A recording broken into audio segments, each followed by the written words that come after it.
Hey guys, tonight we begin a journey into one of history's most astonishing transformations, a story of a nobody who became the most powerful woman on earth. But here is what they never told you in school. She was not supposed to win. She was not even Russian. She was a broke German teenager with no army, no money, and a husband who despised her. Yet somehow she outsmarted an empire. And the way she did it. Well, that is the part that will keep you up tonight. So before we dive deep into this incredible story together, I have a small favor to ask. If you enjoy uncovering the hidden truths of history with me, the scandals, the strategies, the secrets they conveniently left out of your textbooks, go ahead and hit that subscribe button. Give this video a like if it grabs you, and honestly, drop a comment telling me where you're watching from and what time it is there. Are you cozy in bed in California? Lying on your couch in London? I genuinely love hearing from you. And hey, dim those lights, get comfortable, maybe turn on a fan for that gentle white noise, and let us step back in time together. Ready? Let us begin. April 21st, 1729. A baby girl was born in a freezing castle in Stettin, a city you've probably never heard of in what is now Poland but was then Prussia. Her name was Sophie, not Catherine, Sophie. And if you had seen this baby that day, if you had looked at her family's crumbling estate and empty treasury, you would have laughed at the idea that she would one day rule the largest empire on earth. Because here is the thing. Sophie's family was noble in name only. They had the title, sure. Prince Christian August of Anhalt-Zerbst sounds impressive, right? But they were broke. Not, we need to budget this month broke. Genuinely impoverished. The kind of a noble family that had to choose between heating the castle or feeding the servants. Sophie's mother, Princess Johanna, was the only thing keeping them afloat. She had connections, good bloodlines, the kind of family tree that meant something in 18th century Europe, and Johanna was ambitious, ruthlessly so. She looked at her daughter, this bright, curious little girl, and she saw one thing, a bargaining chip, a way out, a lottery ticket. Now, I want you to imagine being Sophie. You're 14 years old. 14. You're fluent in French and German. You've been drilled in religion, music, history, all the things a proper princess should know. But you've also been told, over and over, that your family needs you to marry well, not for love, not for happiness, but for survival. The pressure on this teenager's shoulders was immense, and then one day, an invitation arrives that changes everything. Empress Elizabeth of Russia is looking for a wife for her nephew, the heir to the Russian throne. His name is Peter, and Johanna knows this is their shot, their only shot.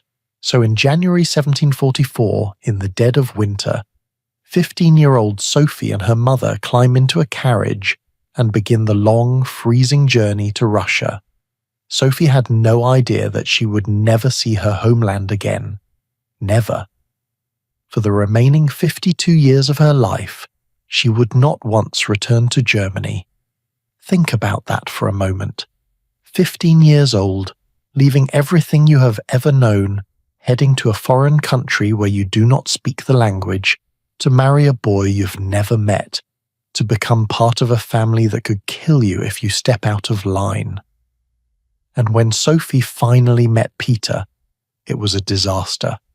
She later wrote in her memoirs, and yes, she wrote memoirs, we will get to that she found him immediately detestable.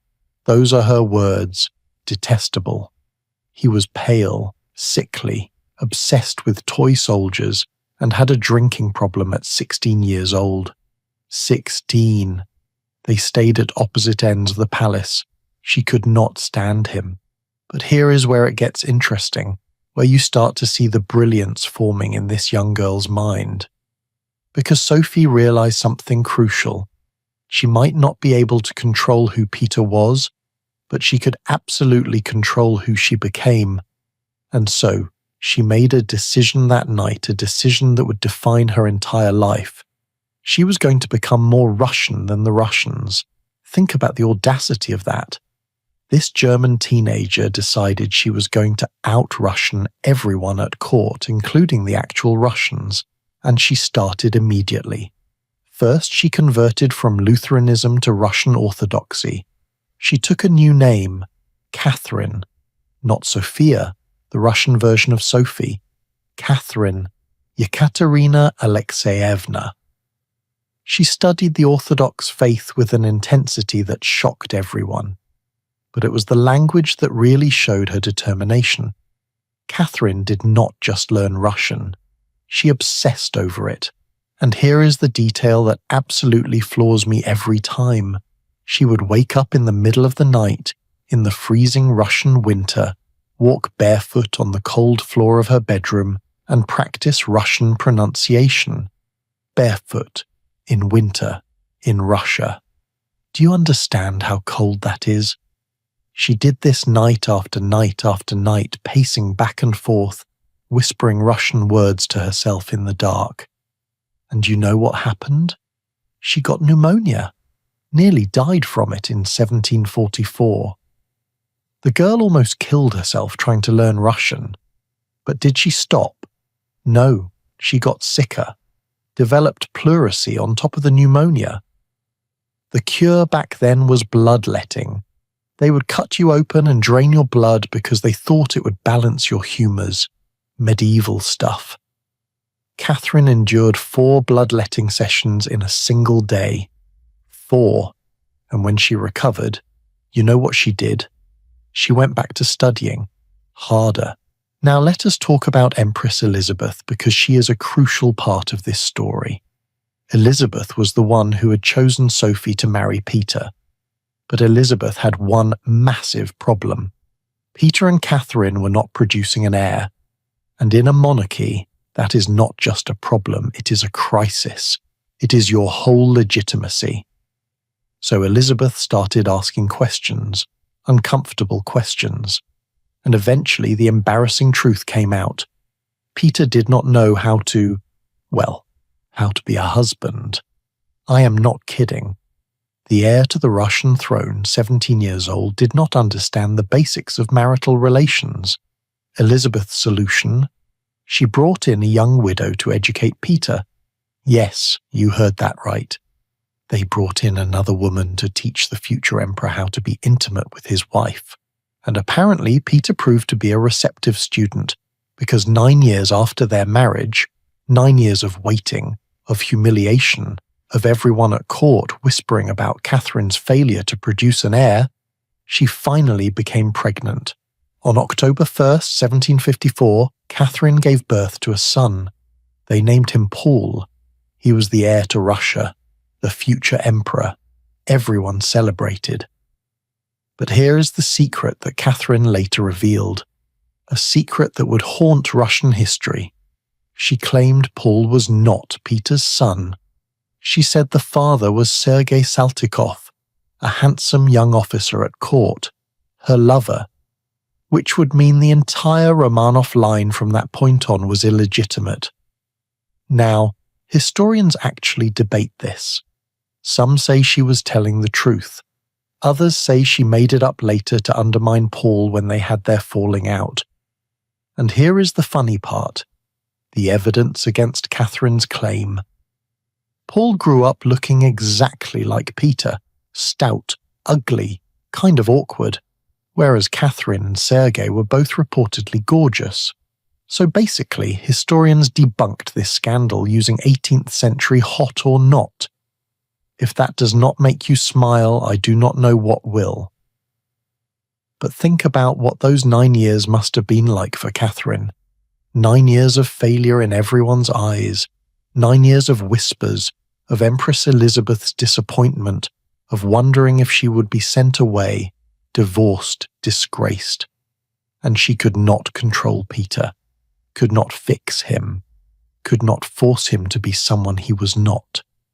But what she could control was herself, her education, her relationships, her reputation. And so while Peter played with his toy soldiers and got drunk, Catherine read. She read everything. Voltaire, Montesquieu, Tacitus. She read books on philosophy, on power, on politics.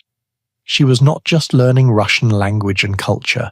She was learning how empires worked, how power really functioned, and she was building relationships carefully, strategically, with the right people, the military officers, the noble families, the people who actually ran Russia.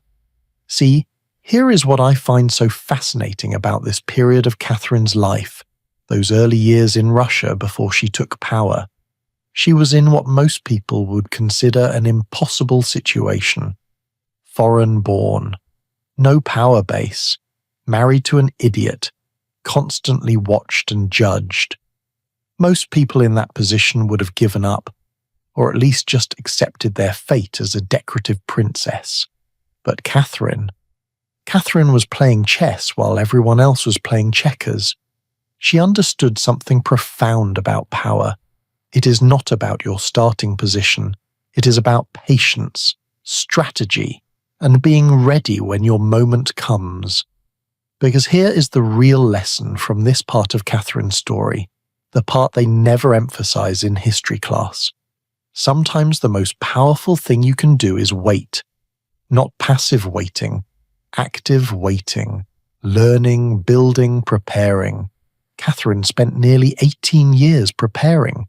18 years of humiliation, of being looked down on, of watching her husband make a fool of himself and embarrass her. And she could have lashed out, could have complained, could have demanded better treatment. But she did not. She smiled. She studied. She made allies. And she waited. And that patience, that calculated, strategic patience, it was about to pay off in the most spectacular way imaginable. Because in 1762, Peter would finally become emperor, and his reign would last exactly 6 months before Catherine made her move.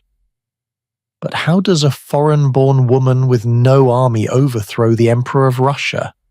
How does she convince the most powerful military in Europe to follow her instead of their crowned emperor? Well, that is where our story gets really interesting. And that is exactly what we're going to explore next, because the coup that Catherine pulled off, the speed, the precision, the sheer boldness of it, it is one of the most brilliant power grabs in human history.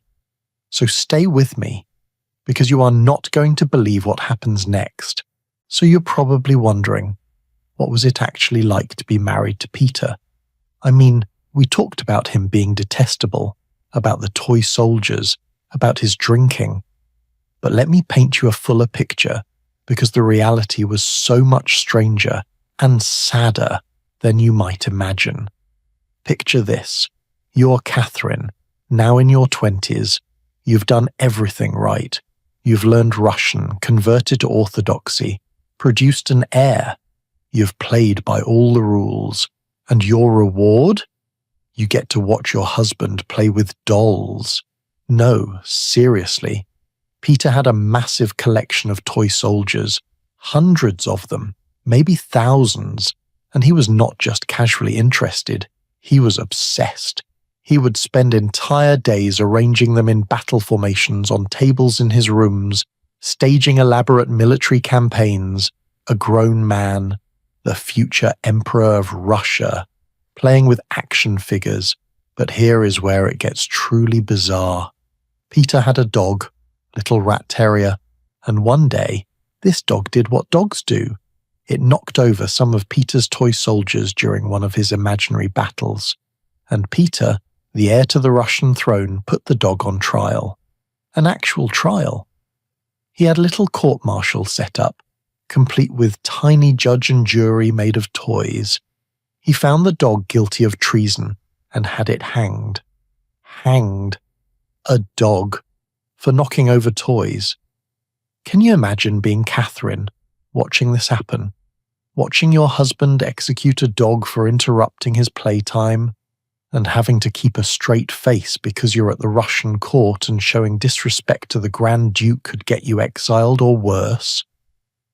But Peter's obsession with toy soldiers was nothing compared to his worship of Frederick the Great of Prussia. And I need you to understand how problematic this was. Russia and Prussia were enemies. They'd been fighting for years in what historians call the 7 Years' War. Russian soldiers were dying fighting Prussian soldiers, and Peter had a shrine to Frederick in his room. Paintings, portraits, busts. He would talk about Frederick like other men talked about gods. He studied every battle Frederick fought. He wanted to be Frederick. He dressed in Prussian military uniforms at the Russian court. Do you see the problem here? Catherine would later write about watching Peter drill his servants like Prussian soldiers, making them march up and down hallways for hours, screaming at them in German, and she had to sit there, the Grand Duchess of Russia, watching her husband cosplay as the enemy while real Russian soldiers died on actual battlefields. The humiliation was constant, relentless, and it was not just private. Everyone at court saw it. Everyone knew. Now, I want to pause here because I think we need to talk about what this kind of relationship does to a person psychologically. Catherine was trapped. Completely trapped. In the 18th century, there was no divorce for royalty, not really. Especially not if you were the foreign-born wife who needed to produce heirs. She could not leave, could not complain publicly, could not even confide in most people because anything she said could be used against her. She was in a gilded cage with a man-child who alternated between ignoring her and humiliating her. And the isolation was profound. Think about it. She was hundreds of miles from home, in a country where she would always be seen as foreign, married to a man who did not love her, and who she could not love. Empress Elizabeth watched her constantly, suspicious of everything she did. The other courtiers saw her as an outsider. She had to be careful about who she befriended, what she said, how she acted. One wrong move and she could lose everything. So what did Catherine do? She built herself an escape that no one could take away from her. She read. And not just casual reading. We're talking about a systematic self-education program that would make modern graduate students exhausted just thinking about it. While Peter played with toys, Catherine was reading Plato, Montesquieu, Voltaire, Tacitus. She read political philosophy, history, law, science. She read in French, in German, and increasingly in Russian. She was essentially giving herself a university education in political theory and statecraft. And here is what I find so moving about this. Reading was not just educational for Catherine, it was survival. Every book was a window out of her prison. Every philosophical text was a conversation with minds greater than anyone at the Russian court. When she read Voltaire's ideas about enlightened governance, when she studied Montesquieu's theories about separation of powers, she was not just learning abstract concepts. She was imagining a different Russia, a Russia she might someday lead, a Russia where reason and progress mattered more than toy soldiers and Prussia worship. There is this letter she wrote much later, after she became empress, where she said, "I arrived in Russia with no preconceptions. I was very well disposed to believe whatever I was told to believe and to do whatever was demanded of me." But then she said something really telling. "But the utter vacancy in which I was left, and my isolation, led me to observe, to study, and to profit from every circumstance." Utter vacancy. That is how she described her marriage. Empty. But she turned that emptiness into opportunity. Now, let us compare this to other political marriages in history, because I think it helps us understand just how uniquely terrible Catherine's situation was.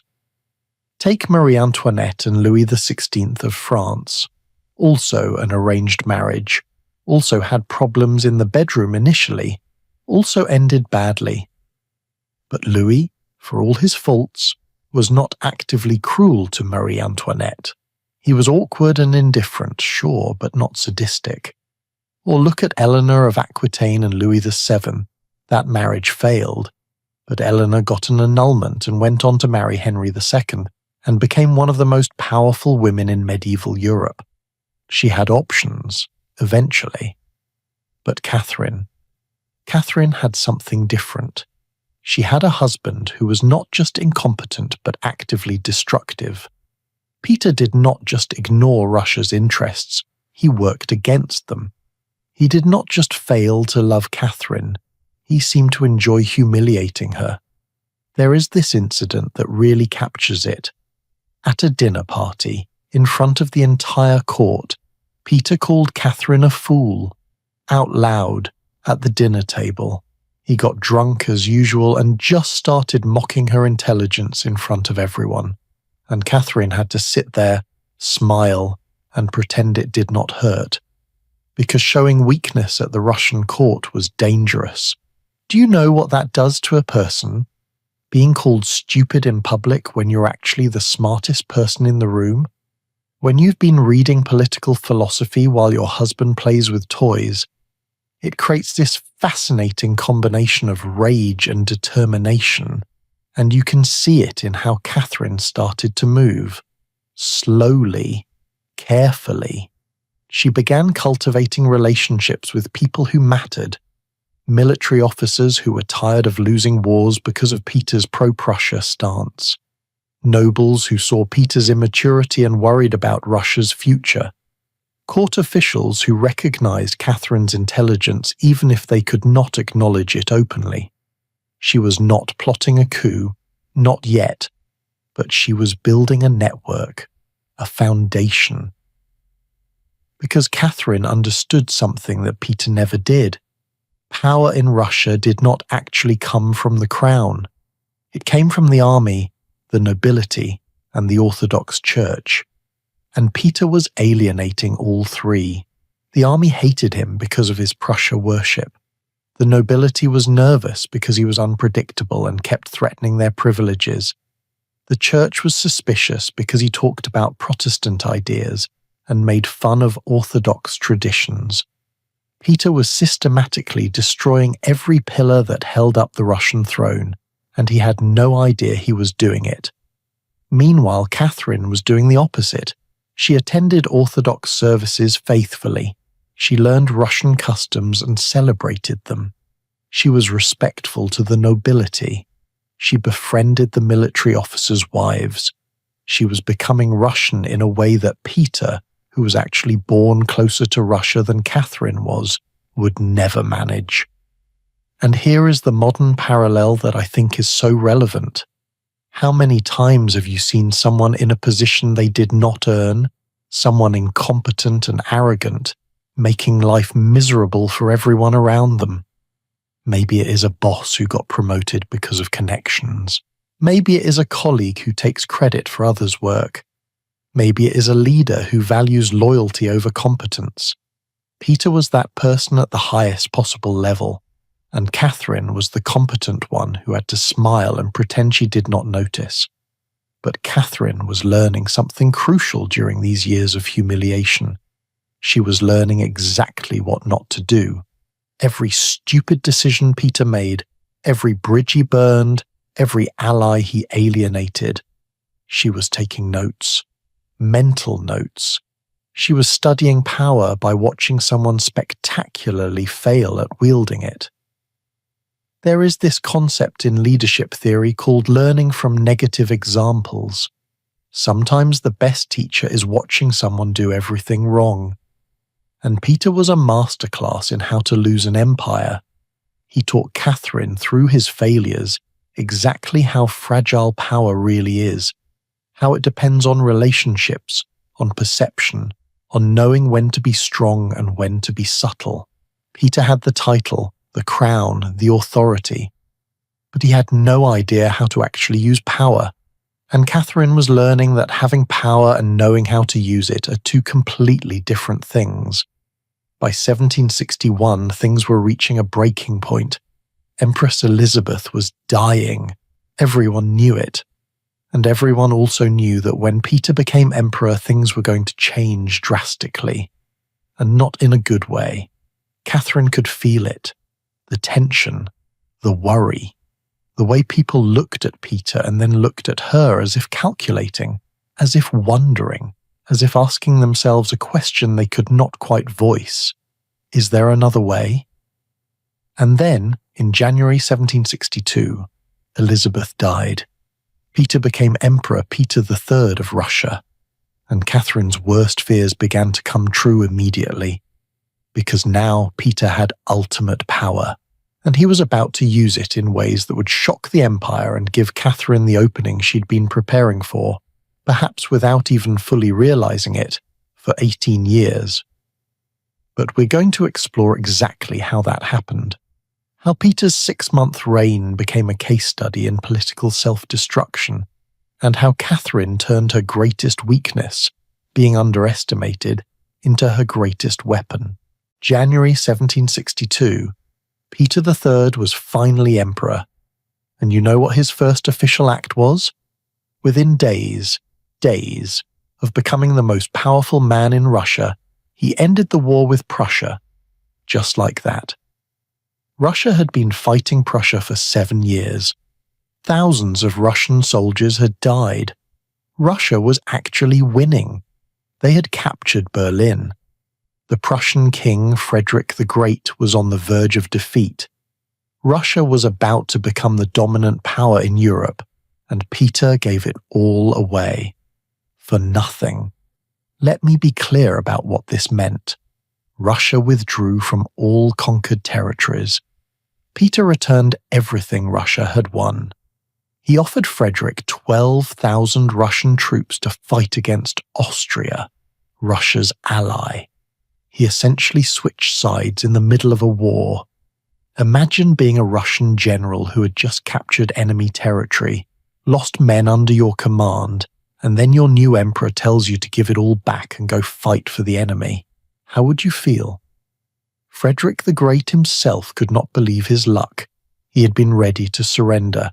His treasury was empty, his army was exhausted, Prussia was about to collapse. And then Peter saved him. Frederick later said, and this is a real quote, Peter allowed himself to be dethroned like a child being sent to bed. Even the man Peter worshipped thought he was pathetic. But here is what Peter did not understand, what he could not understand because he had spent his whole life playing with toys instead of learning about power. In Russia, the military was everything. The army had put the Romanovs on the throne. The army kept them there, and Peter had just spat in the face of every officer, every soldier, every family that had lost someone in that war. He had made their sacrifices meaningless for his crush on Frederick the Great. Catherine watched this happen, and she was terrified because she knew what was coming next. Peter had always resented her. Always. She was smarter than him, more popular, more Russian. And now that he had absolute power, he started making it very clear that she was no longer going to be empress. He talked openly about divorcing her, about marrying his mistress, Elizabeth Vorontsova, about sending Catherine to a convent, or worse. There are reports from courtiers that Peter would humiliate Catherine at dinners, force her to toast to his mistress, mock her in front of foreign ambassadors. He was not just cruel. He was publicly dismantling her position. And Catherine knew that once he officially divorced her or locked her away, she would have no protection, no future. She might even meet with an accident. It happened all the time in royal courts. Inconvenient people just disappeared. So Catherine made a choice, the most dangerous choice of her life. She started actively building a conspiracy, not just cultivating relationships anymore, plotting a real coup, an overthrow of the emperor, which if discovered would mean execution, not exile, not imprisonment, death, and probably a very unpleasant death. That was the price of failure.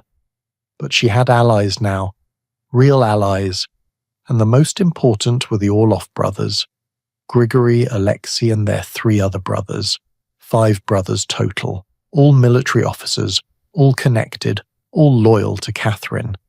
And Grigory Orloff was not just an ally, he was Catherine's lover. They had started their affair in 1760, while Elizabeth was still alive, and Catherine had even given birth to his son Alexei in April 1762. She had hidden the pregnancy, faked illness, and had a loyal servant set his own house on fire across town as a distraction, so she could give birth in secret. Can you imagine the stress?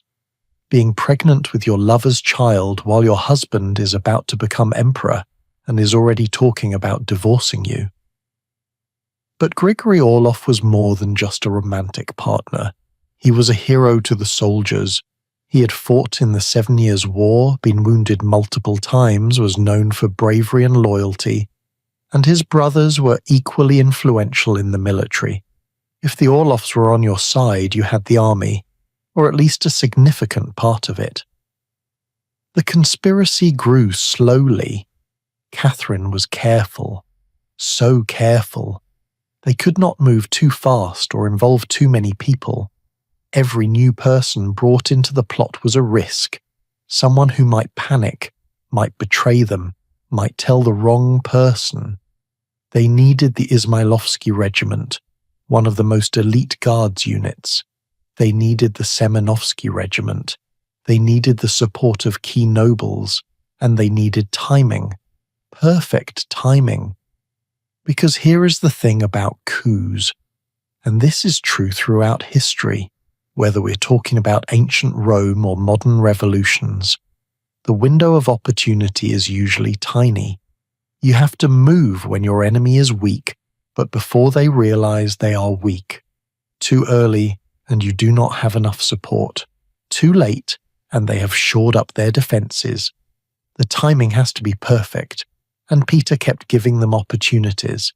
He alienated the Orthodox Church by mocking their traditions and suggesting reforms that sounded suspiciously Protestant. He freed the nobility from mandatory state service, which sounds good, but it actually made them nervous because it changed the fundamental social contract. He talked about confiscating church lands. He paraded around in Prussian uniforms. Every decision made someone new angry, made someone new willing to listen to alternatives. By summer 1762, the conspiracy was ready. They had the military support. They had the plan. They were just waiting for the right moment. And then, on the night of July 8th, everything went wrong. One of the conspirators, a captain named Pasek, was arrested. Someone had talked or been suspicious, and Peter's agents grabbed him. And suddenly, the conspiracy was about to be exposed. Within hours, Pasek would be interrogated. He might talk. He might give names. The whole plot could unravel. They were out of time. Catherine was at Peterhof, a palace outside St. Petersburg. Peter was at Oranienbaum, another palace, drinking and partying with his Holstein courtiers. And at 6 a.m. on July 9th, Alexei Orloff burst into Catherine's bedroom and woke her up with words that must have sent her heart racing. "It is time. You must come now. Just sit with that moment for a second. You are Catherine. You have been planning this for months, yes, but you expected more time, more preparation, and now you are being told it is happening, right now, this morning. Either you become empress or you die trying. No middle ground, no going back." She got dressed. She got in a carriage with Alexei Orloff, and they raced toward St. Petersburg, toward the Izmailovsky Regiment barracks. This was the gamble.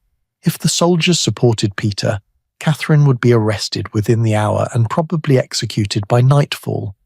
If they supported her, well, then everything changed. They arrived at the barracks. Catherine stepped out of the carriage, and she did something brilliant. She did not demand. She did not command. She asked. She went to the soldiers and she said simply, "They want to kill me. Will you protect me?" Think about the psychology of that. She did not say, "I am overthrowing the emperor." She said, "I need protection." She made it about defending her, not attacking Peter. She put the moral weight on the soldier's side, and it worked. A priest came forward and blessed her. The soldiers knelt. They swore allegiance. 1 regiment. Then they marched to the Semenovsky barracks. Those soldiers joined too. Then the Preobrazhensky regiment. Within hours, Catherine had 14,000 troops behind her. And here is what absolutely fascinates me about this coup. It was bloodless. At this point anyway, not a single shot was fired. Peter was at Oranienbaum completely unaware. He thought he was still emperor. He woke up that morning planning what to do about that annoying wife of his, and by noon he no longer had an empire. Catherine rode into St. Petersburg at the head of the army.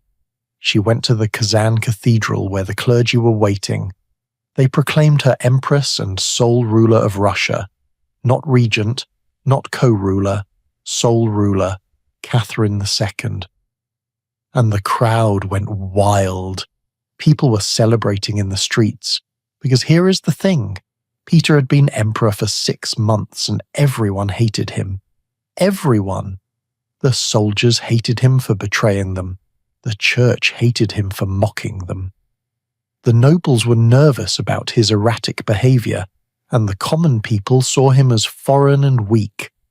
Catherine, the German princess, was somehow more Russian than the Russian-born emperor. How did that happen? Because she had spent 18 years making it happen. 18 years of learning the language, practicing the faith, respecting the traditions, building the relationships. She had become Russian through sheer will and effort, and now Russia was choosing her. Peter, meanwhile, finally got the news, and his response was so pathetic it would be funny if it were not so tragic. He panicked, completely fell apart. He tried to rally troops, but no one came. He tried to negotiate, offering to share power with Catherine. She refused. He tried to flee to Prussia, but could not organize it. And finally, on July 9th, the same day Catherine took power, Peter signed a document of abdication. He gave up the throne. After 6 months, without a fight, Frederick the Great, the man Peter had worshipped his entire adult life, the man he had saved from defeat, heard about this and made that quote I mentioned earlier about Peter being dethroned like a child being sent to bed. Even Frederick, who benefited from Peter's incompetence, thought he was ridiculous. Now let us step back and analyze why this coup succeeded when so many others in history have failed catastrophically. Because it is not just about having soldiers. Lots of failed coups had military support. It is not just about the ruler being unpopular. There have been many unpopular rulers who kept their thrones. So what made this different? First, Catherine had legitimacy. She was the mother of the heir, Paul. She could claim to be acting on his behalf, as regent. That mattered. Second, she had been patient. 18 years of preparation, building relationships slowly, carefully, no rushed moves. Third, she moved decisively when the moment came, no hesitation on July 9th. Fourth, she understood Russian culture in a way Peter never did. She gave the people what they wanted, a ruler who respected Russia. And fifth, perhaps most importantly, Peter had isolated himself so completely that when the crisis came, he had no one. Catherine had everyone. There is a lesson there about power that applies way beyond 18th century Russia. Power is not about the title or the crown or the office. It is about relationships, networks, trust, legitimacy. You can have all the formal authority in the world, but if people do not follow you, you have nothing, and Peter had nothing. While Catherine, who technically had no authority at all, had everything. But here is where the story takes a dark turn, because Catherine was now empress. Yes, the coup had been bloodless and successful, yes, but there was a problem, a big problem.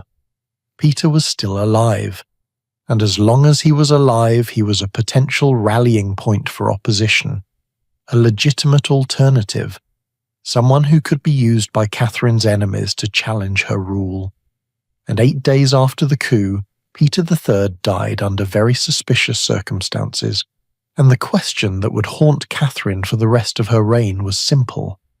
Did she order his murder? Did she know it was going to happen? And what really occurred in that room where the former emperor took his last breath? July 17th, 1762, 8 days after Catherine became empress, and on that day, in a small palace called Ropsha, about 30 miles outside St. Petersburg, former Emperor Peter III died. He was 34 years old. The official cause of death? Hemorrhoidal colic, which is a fancy 18th century way of saying complications from hemorrhoids. And if you believe that, I have a bridge in St. Petersburg to sell you. Let me walk you through what we actually know. After Peter abdicated on July 9th, Catherine had him taken to Ropsha Palace. It was isolated, secure, easy to guard. Peter was kept there under what we might generously call house arrest, and the people guarding him, Alexei Orlov and his men. Alexei, remember, was the brother of Grigory Orlov, Catherine's lover, and the man who had helped orchestrate the coup. So already, we're not exactly talking about a neutral security detail here. We have a letter, an actual historical document. Alexei Orlov wrote it to Catherine on July 17th, and it has survived. Let me read you part of it because the language is absolutely chilling. Little mother, merciful sovereign, how can I explain what has happened? You will not believe your faithful servant, but before God I will speak the truth. Little mother, I am ready to go to my death, but I myself do not know how this misfortune occurred. We are lost if you do not have mercy. Read that again. I myself do not know how this misfortune occurred. What does that even mean? He goes on to describe Peter getting into a fight with other guards during dinner and how they tried to separate everyone, but somehow Peter ended up dead. Just somehow. An accident, he claims. A terrible accident. But here is what makes this so suspicious. Alexei Orlov was a soldier, a trained military officer, a man who had survived actual combat in the 7 Years' War. And we're supposed to believe he could not control a situation with one drunken former emperor and a handful of guards? That it just accidentally resulted in death? Come on. The official autopsy said hemorrhoidal colic with severe inflammation causing apoplexy. Apoplexy is what they called strokes back then. But when historians analysed this diagnosis later, they said, that makes no sense medically. Hemorrhoids do not cause strokes in healthy 34-year-old men, not in 8 days. What causes sudden death in that time frame? Poisoning, strangulation, blunt force trauma to the head, those kinds of things. But we will never know for sure exactly what happened in that room, because everyone who was there had a motive to lie. What we do know is that Peter was alive on July 9th and dead on July 17th, and the people guarding him were loyal to Catherine, and Catherine became the undisputed ruler of Russia the moment he died. Now the big question, did Catherine know this was going to happen? Did she order it? And this is where it gets psychologically complex because we have to think about plausible deniability. Catherine was smart. The smartest person in Russia, probably. And she would have known that having Peter alive was dangerous, but having him murdered was also dangerous. It created a stain on her legitimacy that would never wash off. There is this concept in political science called working toward the leader. It means that subordinates trying to please their leader will do things the leader wants without being explicitly told. They anticipate the leader's desires and act on them. Henry II of England did this with Thomas Becket. Henry complained about Becket, said something like, "Will no one rid me of this troublesome priest?" And 4 knights took that as an order and murdered Becket. Henry claimed he never wanted that. Maybe he was telling the truth. Maybe he was not. But the knights thought they were doing what he wanted. Did something similar happen with Catherine and Peter? Did the Orloff brothers think they were doing Catherine a favour, solving a problem she could not publicly ask them to solve? We do not have evidence that Catherine gave an explicit order, but we also do not have evidence that she did not.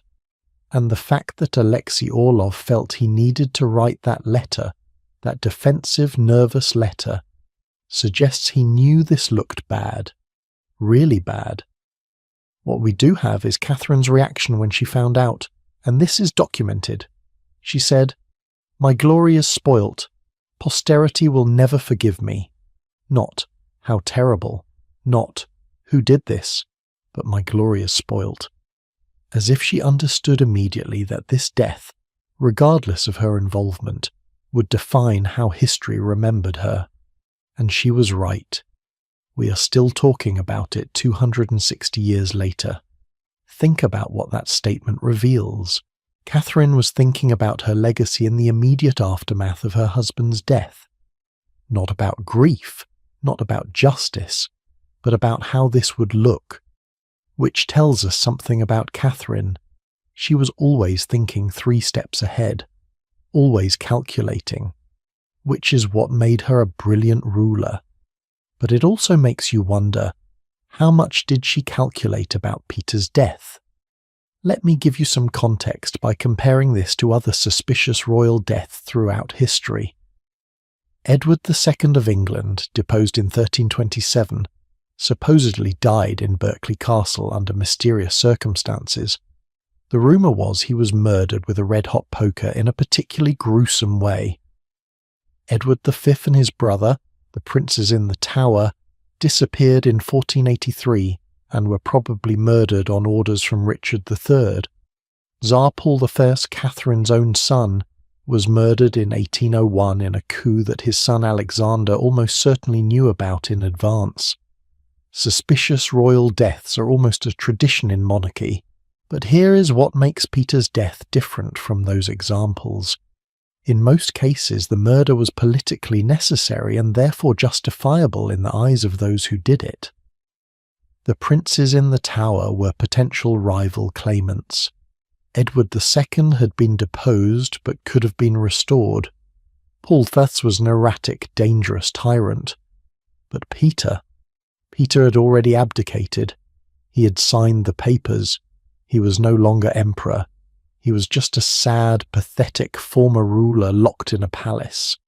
Killing him was not strictly necessary. It was precautionary, unless you think about it from a different angle. What if Peter had not really accepted his deposition? What if he was plotting already, even in those 8 days? What if he was trying to communicate with Frederick the Great or with loyalists in the military? We know Frederick thought Peter was weak, but we also know Prussia benefited from having Peter instead of Catherine on the throne. What if there really was a plot to restore Peter, and the Orlovs found out about it? I am not saying that is what happened. I am saying we do not know, and that uncertainty is part of what makes this so haunting. Because Catherine went on to rule for 34 more years. She became one of the greatest rulers in Russian history. She expanded the empire, modernized the country, patronized the arts, corresponded with philosophers. She became Catherine the Great. But that shadow was always there. The shadow of July 17th, 1762, and you have to wonder, did it haunt her? There are moments in her later correspondence where she seems defensive about it. She insists in her memoirs that Peter's death was unexpected, that she'd been planning to keep him alive in comfortable confinement. But she also does not investigate it, does not punish anyone, does not even really acknowledge the suspicious circumstances publicly. She just moves on, which could mean she was innocent and knew pursuing it would make things worse, or it could mean she was guilty and wanted it buried. Here is another angle to consider, the psychological toll. Let us say, for argument's sake, that Catherine did not order Peter's death but suspected the Orloffs did it to help her. How do you process that? You're in debt to these men for putting you on the throne. Grigory Orloff is your lover, the father of your child. His brother may have just committed murder to secure your position. Do you punish him? Do you thank him? Do you pretend you do not know? What does that do to your soul? There is a brutality to power that I think we sometimes miss when we read history books. We see the dates, the battles, the treaties, the accomplishments. We see Catherine the Great as this enlightened despot who brought culture and progress to Russia. But we forget that the foundation of her power was built on violence, not just Peter's death. We will talk later about how she crushed peasant rebellions, about the wars she fought, about the people who suffered under her rule. But it started here, with a death in a palace that was just a little too convenient.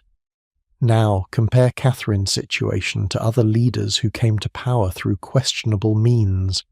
Look at Augustus Caesar. He was part of the conspiracy to kill Julius Caesar, fought a civil war, and eventually became the first Roman emperor. He brought peace and prosperity to Rome, but it was built on betrayal and bloodshed. Or think about Queen Elizabeth of England.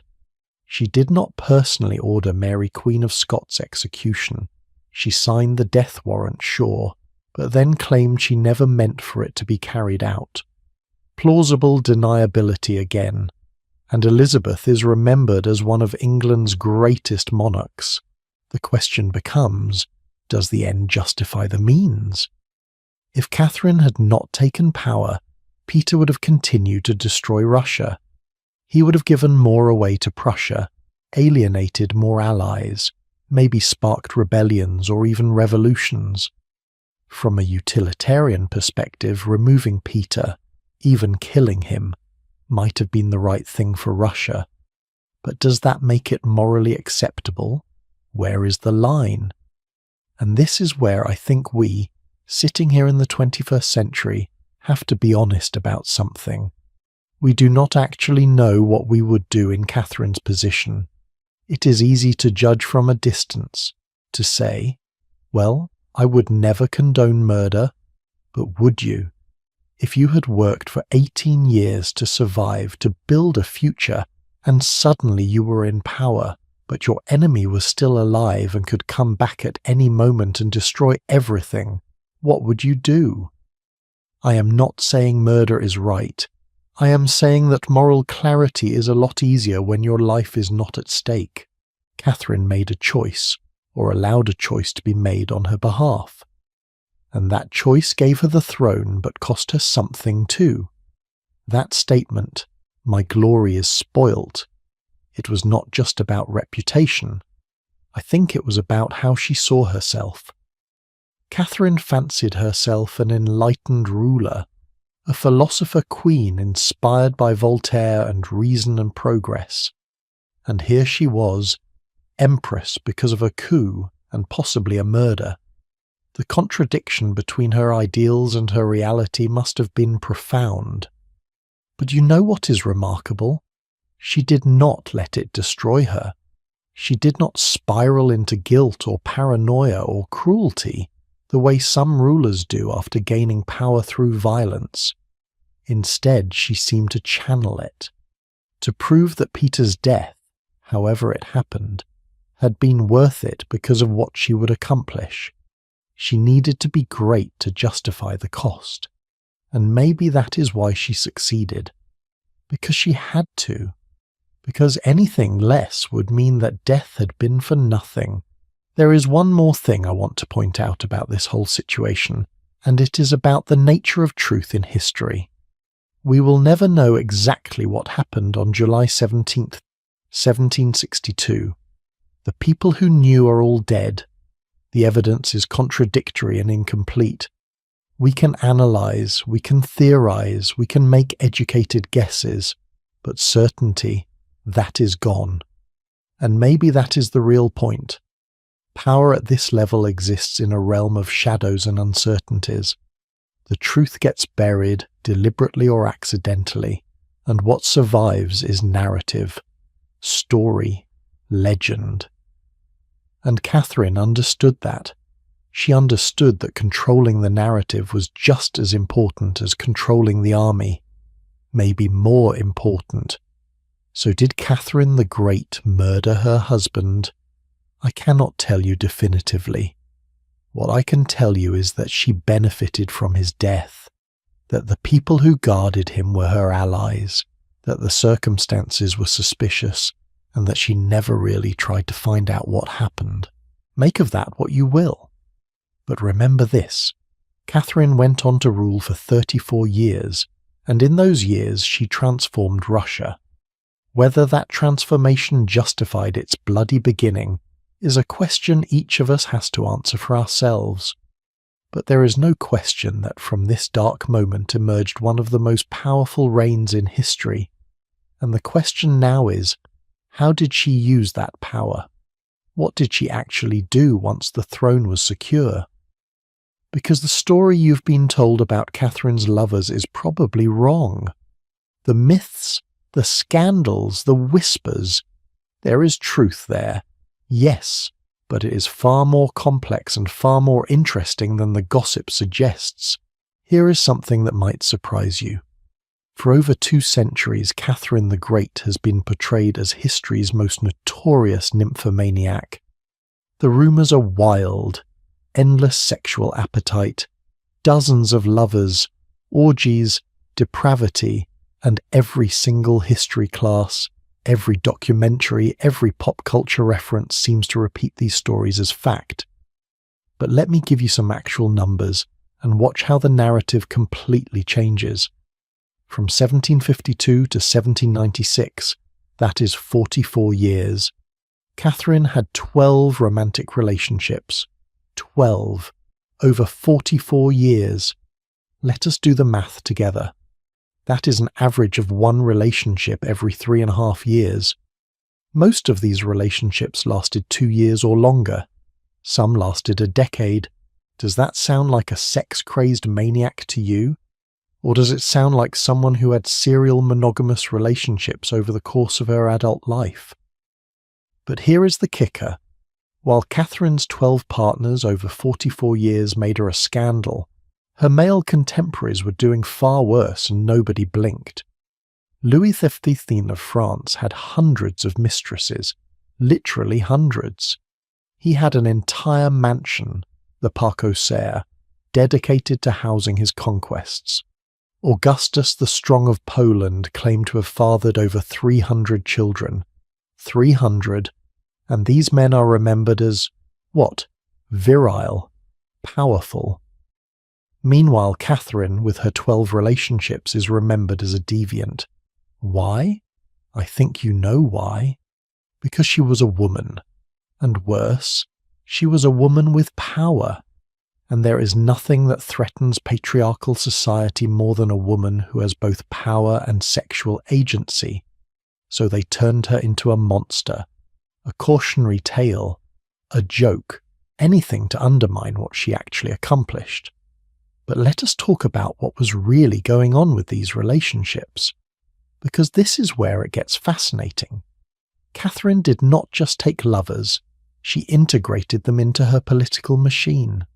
These were not random affairs, they were strategic partnerships that served both emotional and governmental purposes, and understanding this changes everything about how we see Catherine's reign.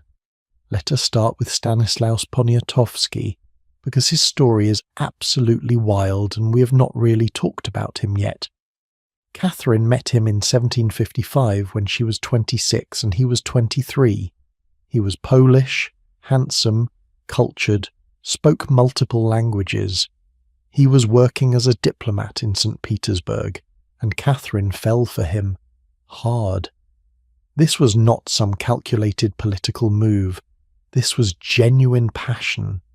She was stuck in a nightmare marriage with Peter, remember, and Stanislaus was everything Peter was not. Intelligent, refined, attentive.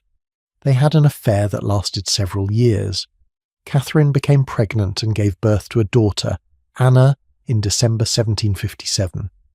But the baby died after just over a year. Can you imagine the grief? Having a child with the man you love in secret, while married to a man you despise, and then losing that child? Catherine rarely wrote about Anna, but the silence speaks volumes.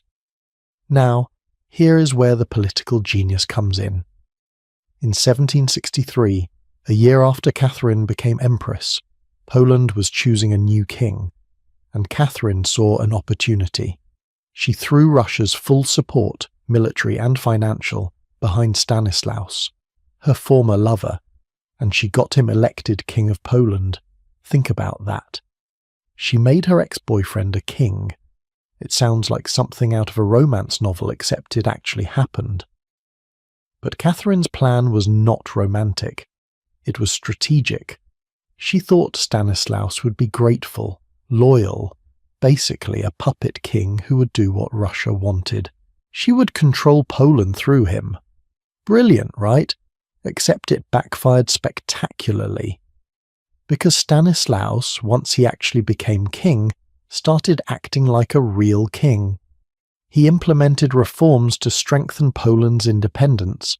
He tried to break free from Russian influence. He turned out to have principles. Who knew? Catherine was furious, betrayed. She had given him a throne, and he used it against her interests. So what did she do? She forced him to abdicate. She led the effort to partition Poland, to literally break the country into pieces and divide it among Russia, Prussia, and Austria. The Polish-Lithuanian Commonwealth, one of Europe's great powers, ceased to exist, and it was partly because Catherine's ex-boyfriend would not stay in his lane. There is something deeply human about this, right? A relationship that started with genuine love and ended with geopolitical destruction. And I think it reveals something important about Catherine. She could separate her personal feelings from political necessity. When Stanislaus stopped being useful to Russia, their past relationship did not save him. Cold? Maybe. But that ruthlessness was part of what made her effective. Now let us talk about Grigory Potemkin, because this is the relationship that really defined Catherine's emotional life. We have talked about Grigory Orlov, the coup partner, Catherine's lover who helped put her on the throne. That relationship lasted about 10 years, from 1760 to 1772. But when it ended, when Orlov left court in 1772, Catherine briefly took another lover, Alexander Vasilchikov. And by all accounts, that relationship was boring. Vasilchikov was handsome but shallow. Catherine was not intellectually engaged. It lasted less than 2 years. And then, in 1774, Grigory Potemkin entered her life. And everything changed. Potemkin was not conventionally attractive. He had lost an eye in a brawl. He was moody, temperamental, brilliant, ambitious. But Catherine and Potemkin connected on a level that none of her other relationships had achieved. They were intellectual equals. They debated philosophy, discussed military strategy, argued about policy. He challenged her in ways that both frustrated and thrilled her. And here is the thing that historians still debate. Did Catherine secretly marry Potemkin? There are hints in their correspondence.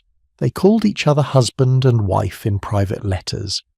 There are rumours of a secret Orthodox ceremony, but there is no definitive proof. If they did marry, it would have been morganatic, meaning Potemkin would not become emperor, but they would be legally wed. Why keep it secret? Because Catherine could not afford to have a husband. Her authority came from being sole ruler. A husband, even a morganatic one, would threaten that. Their relationship evolved over the years. They were passionate lovers for about 2 years, from 1774 to 1776. But even after the physical relationship ended, they remained incredibly close. Potemkin became Catherine's most important advisor, her partner in governing Russia. He led military campaigns, annexed Crimea, developed the southern territories, and Catherine trusted him in ways she trusted no one else. They wrote to each other constantly, hundreds of letters, and the intimacy in those letters is striking. Even after they were no longer sleeping together, they were emotionally bonded. There is this one letter where Potemkin is away on a military campaign, and Catherine writes, "I am bored without you. I pace around these rooms and see only walls." This is the Empress of Russia, the most powerful woman in the world, admitting that she is lonely, that she misses him. It is vulnerable in a way that Catherine rarely allowed herself to be. Potemkin died in 1791, and Catherine was devastated. She locked herself in her rooms for days, refused to see anyone. When she finally emerged, she had aged visibly. People at court said she never fully recovered from losing him, and I think that tells us something crucial. For all her power, for all her political brilliance, Catherine was still human. She still needed connection, companionship, love.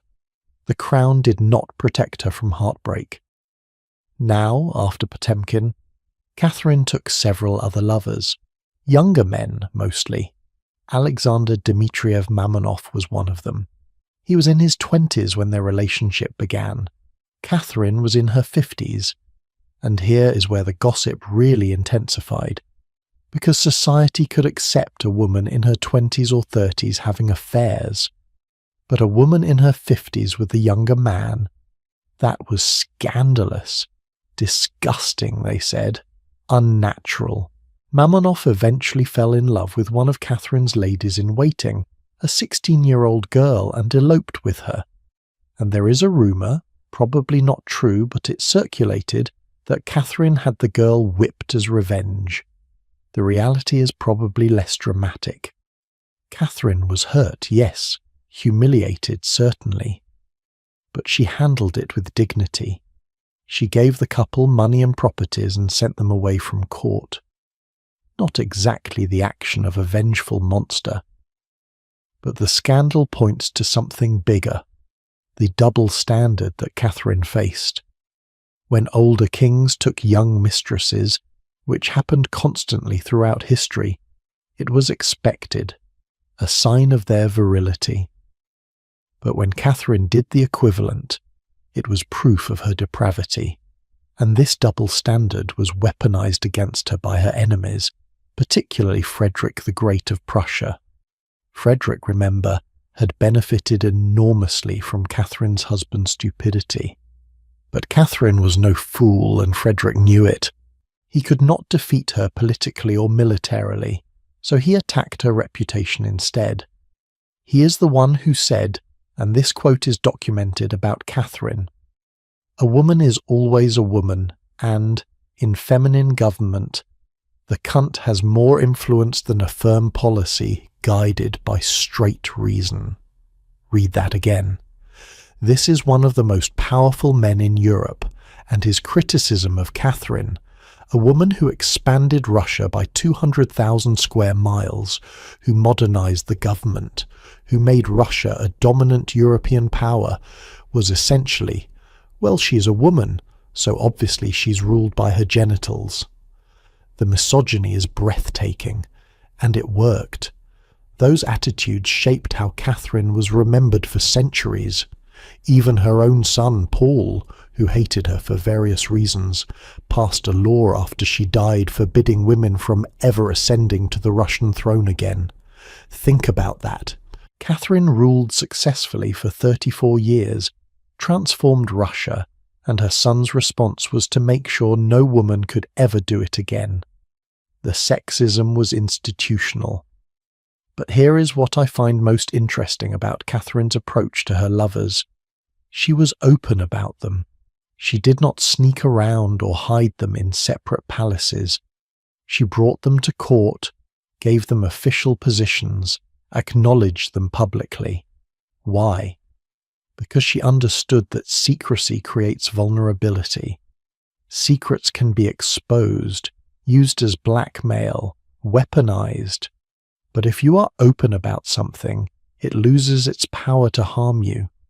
Plus, by giving her lovers governmental roles, she was actually being strategic. These men were loyal to her personally.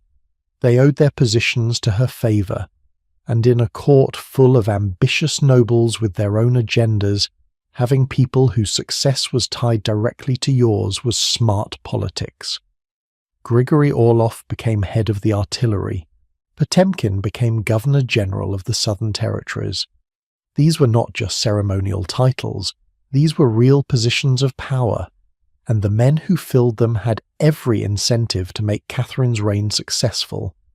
Compare this to how other female rulers handled similar situations.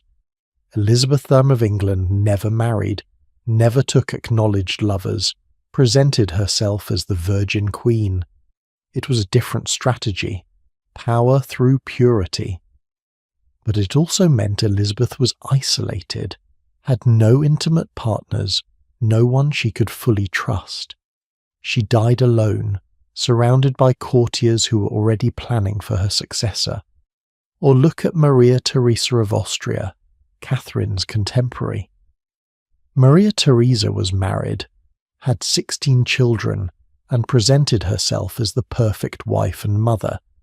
She used traditional femininity as her source of legitimacy, and it worked for her. But it also limited her in ways that Catherine was not limited. Catherine chose a third path. She refused to pretend she did not have desires or needs. She refused to hide her humanity. And yes, it made her vulnerable to criticism and scandal. But it also made her powerful in a different way. She was living proof that a woman could have both, could be a ruler and a lover, could wield political power and enjoy personal pleasure.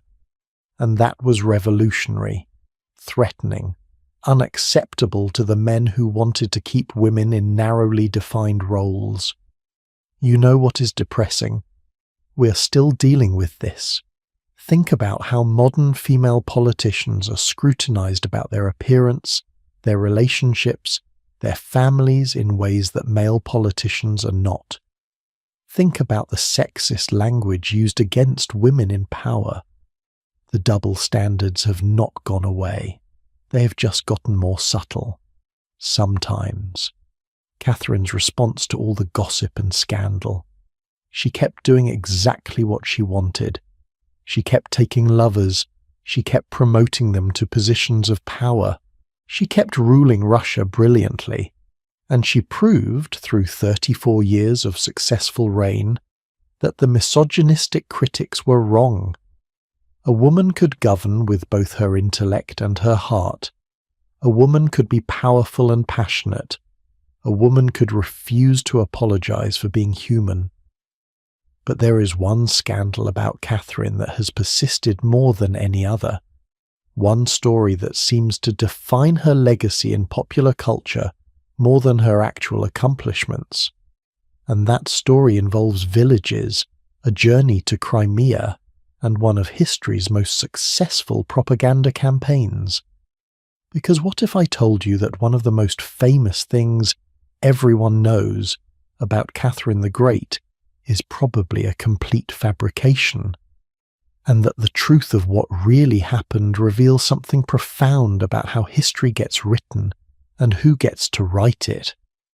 You've probably heard the phrase Potemkin village. It is used all the time in modern politics and business. It means a facade, something that looks impressive on the surface but is fake underneath. A show put on to deceive someone important. Companies create Potemkin villages for investors. Politicians create them for constituents. The phrase is so common that most people do not even know where it comes from. But I am going to tell you. And then I am going to tell you why the story is almost certainly false, and why that matters. The year was 1787. Catherine had been empress for 25 years. She had just annexed Crimea in 1783, adding massive territory to Russia's southern border. And she wanted to see it. She wanted to tour these new conquests, these lands that Grigory Potemkin had been developing and governing. So she organised what might be the most extravagant royal road trip in history. The journey took 6 months. Catherine travelled with a massive entourage: foreign ambassadors, courtiers, servants, soldiers. We're talking about thousands of people. They went down the Dnieper River on decorated boats, then overland through the newly conquered territories. It was meant to showcase Russia's power and the success of Potemkin's development efforts in what they called New Russia. And here is where the legend starts. According to the story that emerged later, Potemkin knew the territories were not really developed. The villages were poor, the people were struggling. Nothing was as impressive as he had promised Catherine it would be. So he supposedly built fake villages along the route, hollow facades, painted canvas stretched over wooden frames to look like buildings. He hired peasants to dress up and wave cheerfully as Catherine passed by. Then, once she moved on, they would dismantle everything and move it further down the route to reuse it. A travelling set piece. A con game on an imperial scale. It is a great story, right? It has everything. Deception, ambition, theatrical flair. And it perfectly fits the narrative of Catherine as a foolish woman surrounded by scheming men who manipulated her. The idiotic empress who was so easily fooled that her lover could literally build fake villages and she would not notice. It makes Catherine look stupid, and Potemkin look like a scheming charlatan. And that is exactly why the story was invented.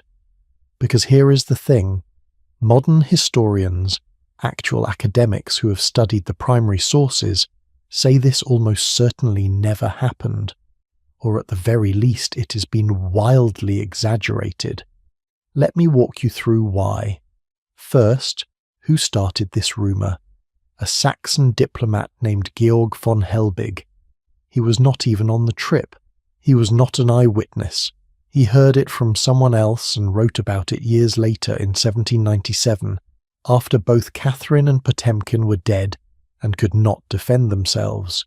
Convenient, right? And von Helbig was representing Saxon interests, which were opposed to Russian expansion.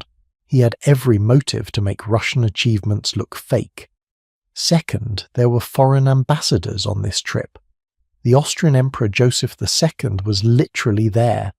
The French ambassador, the English envoy.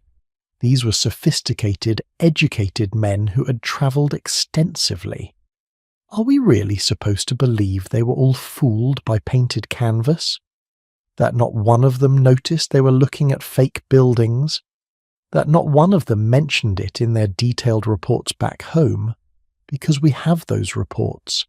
And none of them mention fake villages. None.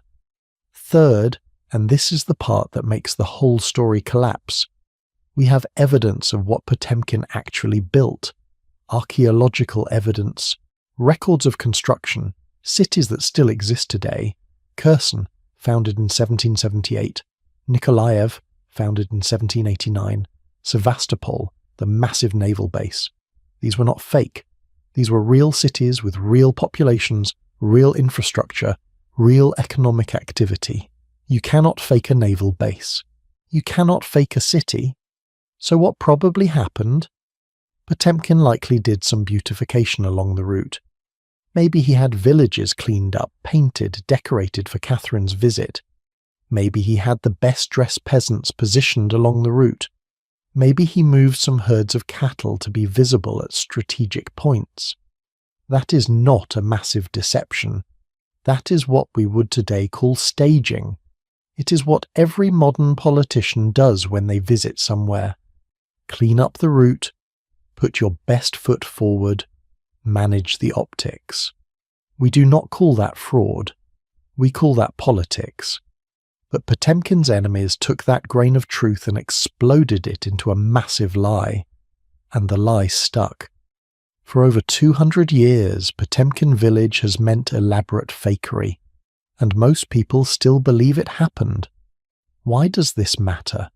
Because it reveals how historical narratives get created and who has the power to shape them. Potemkin was brilliant, accomplished, effective. He developed vast territories, built cities, modernized infrastructure, created the Black Sea Fleet. These were real achievements, but his enemies, political rivals at the Russian court, foreign diplomats who opposed Russian expansion, historians with their own agendas, they created a counter-narrative. They turned his accomplishments into cons, they made him a joke, and because he died in 1791 and could not defend himself, that version became history. Think about the power of that. Someone can do real work, accomplish real things, and still be remembered as a fraud because their enemies controlled the narrative. Does that sound familiar? How many times have you seen this happen in modern politics? Someone achieves something genuine, but their opponents spin it as fake, as theatre, as smoke and mirrors. And if they repeat it enough times, loudly enough, it becomes what people believe. This is the 18th century version of fake news, misinformation, propaganda, and it worked so well that we're still falling for it over 2 centuries later. When I started researching this section, I believed the Potemkin village story was true, because that is what I had always been told. It was only when I dug into the actual historical scholarship that I realized, wait, this is probably false. I had been repeating a lie without even knowing it, and here is where it gets even more interesting. The Potemkin village myth serves a specific purpose. It undermines Catherine. Because if Potemkin was a fraud and Catherine fell for his deception, then she was incompetent. She was a foolish woman who could be easily manipulated.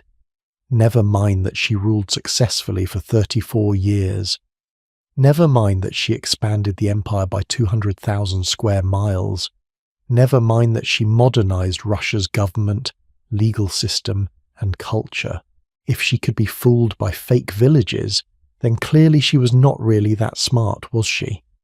You see how the narrative works. It is not just about Potemkin. It is about Catherine. It is about cutting her down, making her achievements seem less impressive, making her seem less capable. And it is the same pattern we have seen throughout her story. The sexualized rumors, the murder accusations, the fake village legend, all designed to undermine a powerful woman. Let me give you a comparison. Napoleon Bonaparte. He lost the Russian campaign catastrophically, retreated from Moscow with his army freezing and starving. That is documented fact. But do we remember him primarily for that failure? No. We remember him as a military genius, because the narrative around Napoleon focuses on his victories, his brilliance, his accomplishments. His failures are footnotes. Catherine won wars, expanded territory, never lost a major campaign. But what do we remember?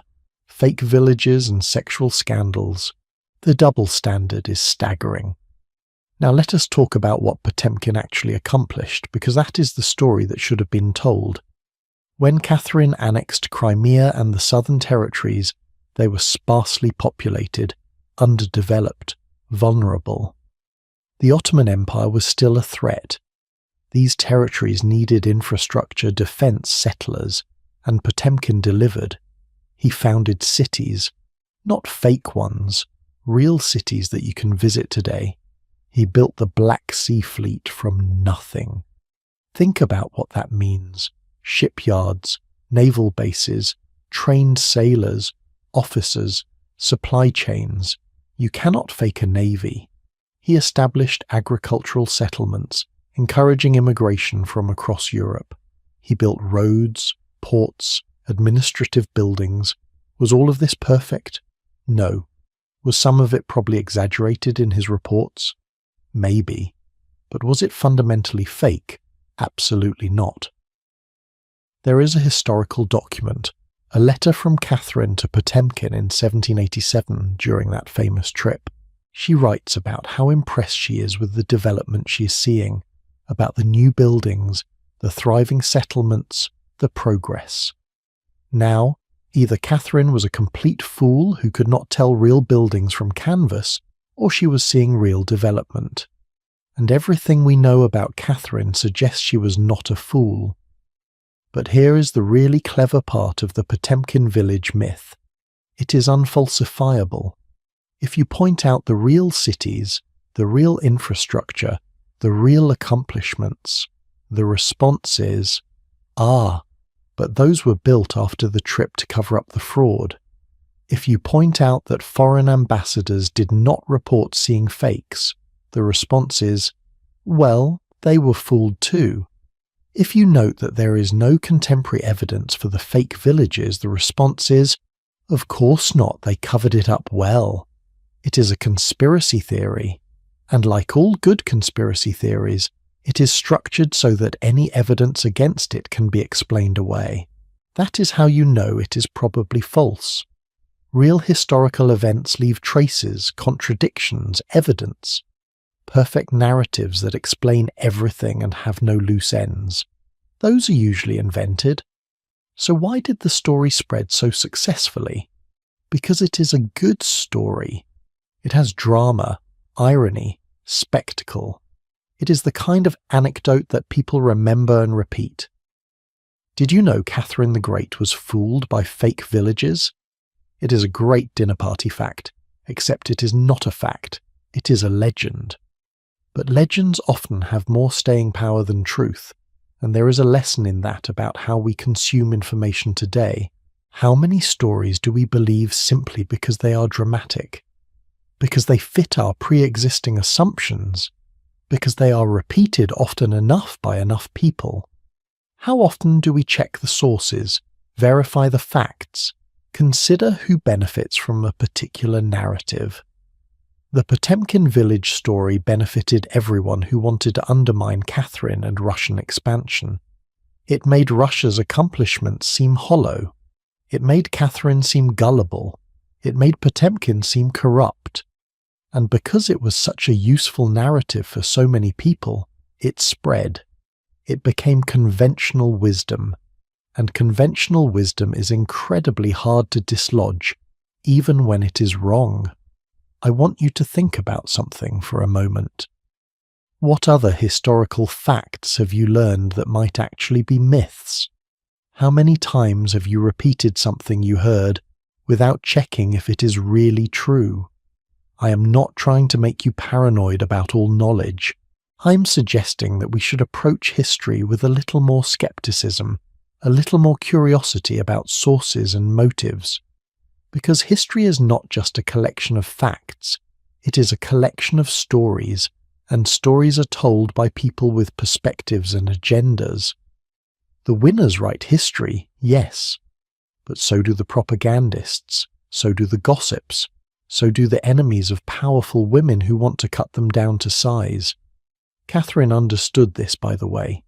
She knew the rumours about her were false or exaggerated, but she also knew that fighting them directly often just gave them more attention. So she focused on accomplishments instead, on building, creating, expanding. on being so obviously competent that the lies about her would eventually be overwhelmed by reality. And to some extent it worked. She is called Catherine the Great after all, not Catherine the Fooled, not Catherine the Fake. But the myths persisted anyway. Because myths are powerful, they are sticky, they are fun to repeat, and they often reveal more about the people who tell them than about the people they are about. The Potemkin village myth tells us that people in the 18th century and even today would rather believe a powerful woman was incompetent than accept that she was effective, that they would rather believe in elaborate fraud than in genuine accomplishment. What is sad is that Potemkin deserves better too. He was one of the great developers and administrators of the 18th century. He transformed vast territories from frontier lands into productive regions of the empire, and his legacy should be those real cities, those real achievements. Instead, his name became synonymous with fakery. That is the power of propaganda. It can outlive the truth by centuries, but now you know better. Now you know that the Potemkin villages were almost certainly fake news, not fake villages. And maybe that makes you wonder, what else have we been told about Catherine that is not quite true? What other scandals and legends need a second look? Well, I am glad you asked, because we need to talk about enlightenment and ideals, about the beautiful philosophy Catherine claimed to follow, and the brutal reality of how power actually worked in 18th century Russia. About the paradox at the heart of her reign. How could someone so progressive in theory be so oppressive in practice? Imagine spending 2 years of your life writing the most progressive legal code anyone had ever seen. 526 articles laying out a vision for justice, equality, and rational government. You work on it every single day. You base it on the greatest thinkers of your time, Montesquieu, Beccaria, the philosophes of the French Enlightenment. You pour your heart into creating something that will transform your empire, that will bring reason and humanity to governance. And then you watch it fail. Completely. Almost nothing you proposed actually gets implemented. That was Catherine's experience with the nakaz, and it reveals the central tragedy of her reign. Let me take you back to 1764. Catherine has been empress for 2 years. Peter is dead, her position is secure, and she is ready to actually govern. And she wants to be an enlightened ruler, not just in theory, in practice. She's been reading Voltaire since she was a teenager. She corresponds with Diderot. She sees herself as part of the Enlightenment, that grand intellectual movement sweeping Europe, and she genuinely believes she can bring those ideals to Russia. So she starts working on what she calls the instruction, the nakaz in Russian. It is supposed to guide a complete reform of Russia's legal system. The existing laws dated from 1649, over a century old, outdated, contradictory, often cruel. Catherine wants to create something new, something based on reason and humanity rather than tradition and fear. She works on this document for 2 years, every day, writing, revising, consulting sources, and the result is remarkable. The nakaz proposes equal protection under law for all persons. It emphasizes preventing crime rather than punishing it harshly. It argues against torture. It suggests that the purpose of punishment should be rehabilitation, not vengeance. It even hints at limiting serfdom, though carefully, because Catherine knows that is dangerous territory. This document was revolutionary for its time. When it was published in 1767, it was widely distributed across Europe and caused a sensation. Voltaire called it the finest monument of the century. French philosophes praised Catherine as the ideal enlightened monarch. She'd written, on paper, the perfect vision of rational governance, and she was so proud of it. But here is where reality crashed into ideals. In June 1767, Catherine convened the Legislative Commission to actually implement the nakaz. She brought together representatives from across Russia, nobles, merchants, state peasants, Cossacks, even some non-Russian ethnic groups. Over 500 deputies. It was supposed to be this grand democratic exercise, revising Russia's laws according to enlightened principles. It was a disaster. The commission met for a year and a half and accomplished almost nothing. Why? Because the nobles did not want reform. The merchants were more concerned with their privileges than with abstract justice. The different groups fought with each other about status and precedence. And Catherine realized something devastating. Her beautiful vision of enlightened governance ran directly into the hard reality of Russian society and Russian power. Let me give you a specific example of the contradiction. The nakaz suggested that harsh punishment should be avoided, that torture should be eliminated. Beautiful idea, right? But Russian law enforcement depended on harsh punishment and torture. The nobility used brutal methods to control their serfs. The state used torture to extract confessions, and if Catherine tried to actually eliminate these practices, she would face massive resistance from the very people who kept her in power. Or take the issue of serfdom. Catherine knew that serfdom was wrong. She had read the Enlightenment philosophers. She understood the arguments against slavery and unfree labour, and Russian serfdom in the 18th century was, in many ways, worse than American slavery. Serfs were tied to their owners, not to the land. A noble could sell serfs separately from the land, breaking up families, could punish them at will, could even, under Catherine's reign, sentence them to hard labour in Siberia, a punishment usually reserved for criminals. Catherine actually made this worse. Under her rule, nobles gained even more power over serfs. She could not abolish serfdom without losing the support of the nobility, and the nobility was her power base. So not only did she fail to limit serfdom, she expanded it. She gave away hundreds of thousands of state peasants to nobles as rewards for service, turning free peasants into serfs, the opposite of enlightenment. Do you see the paradox? Catherine genuinely believed in Enlightenment ideals. She was not faking it. Her correspondence with Voltaire was not just for show. She really admired him, really wanted his approval. But she also understood that implementing those ideals would undermine her own power. And when forced to choose between ideals and power, she chose power. Every time. Let us compare this to other enlightened despots of the era, because Catherine was not alone in this contradiction.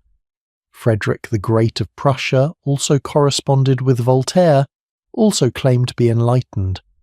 But Frederick never seriously tried to limit serfdom either. He modernized the Prussian army and bureaucracy, yes, but the social structure remained feudal.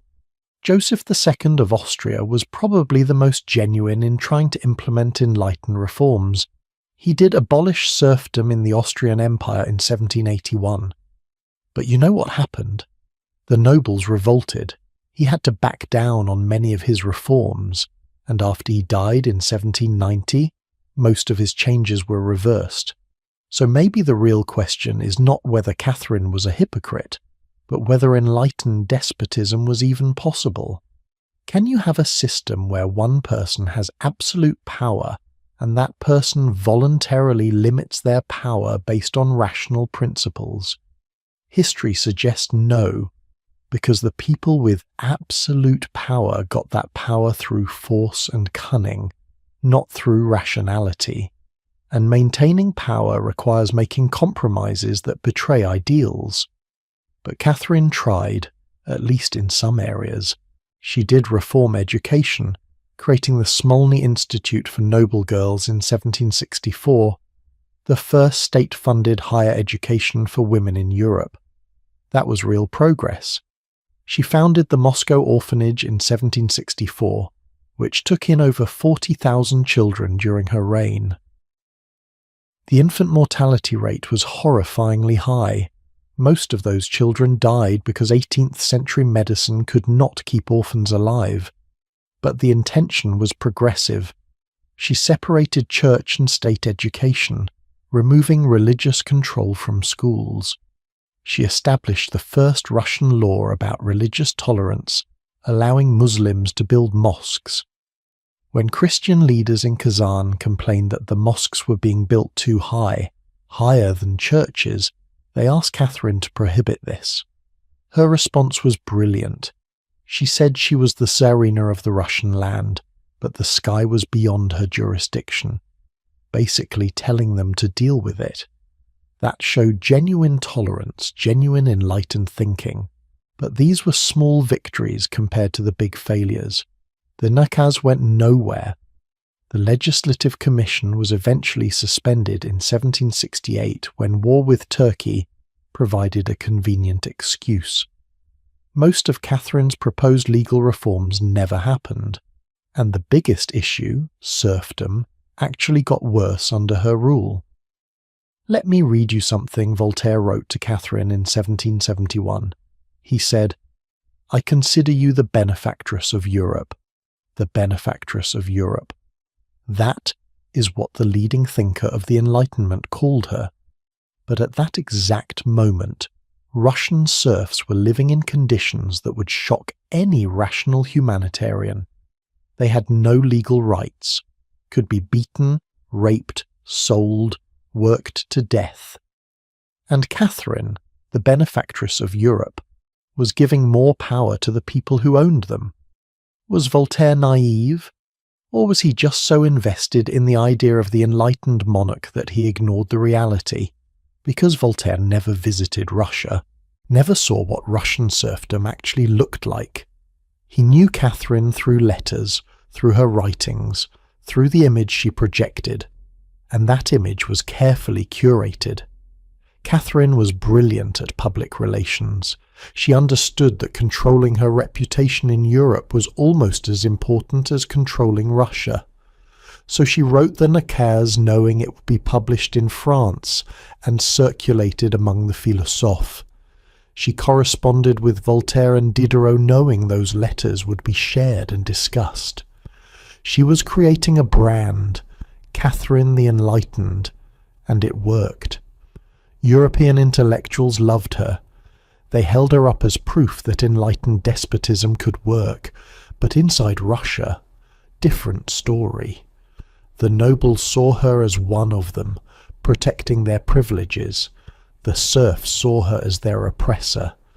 The church saw her as a secular ruler who could not be fully trusted. Catherine was different things to different audiences. That is politics at the highest level. Now, Diderot actually did visit Russia in 1773. Catherine had bought his library when he was in financial trouble, allowed him to keep using it, and paid him to be its librarian.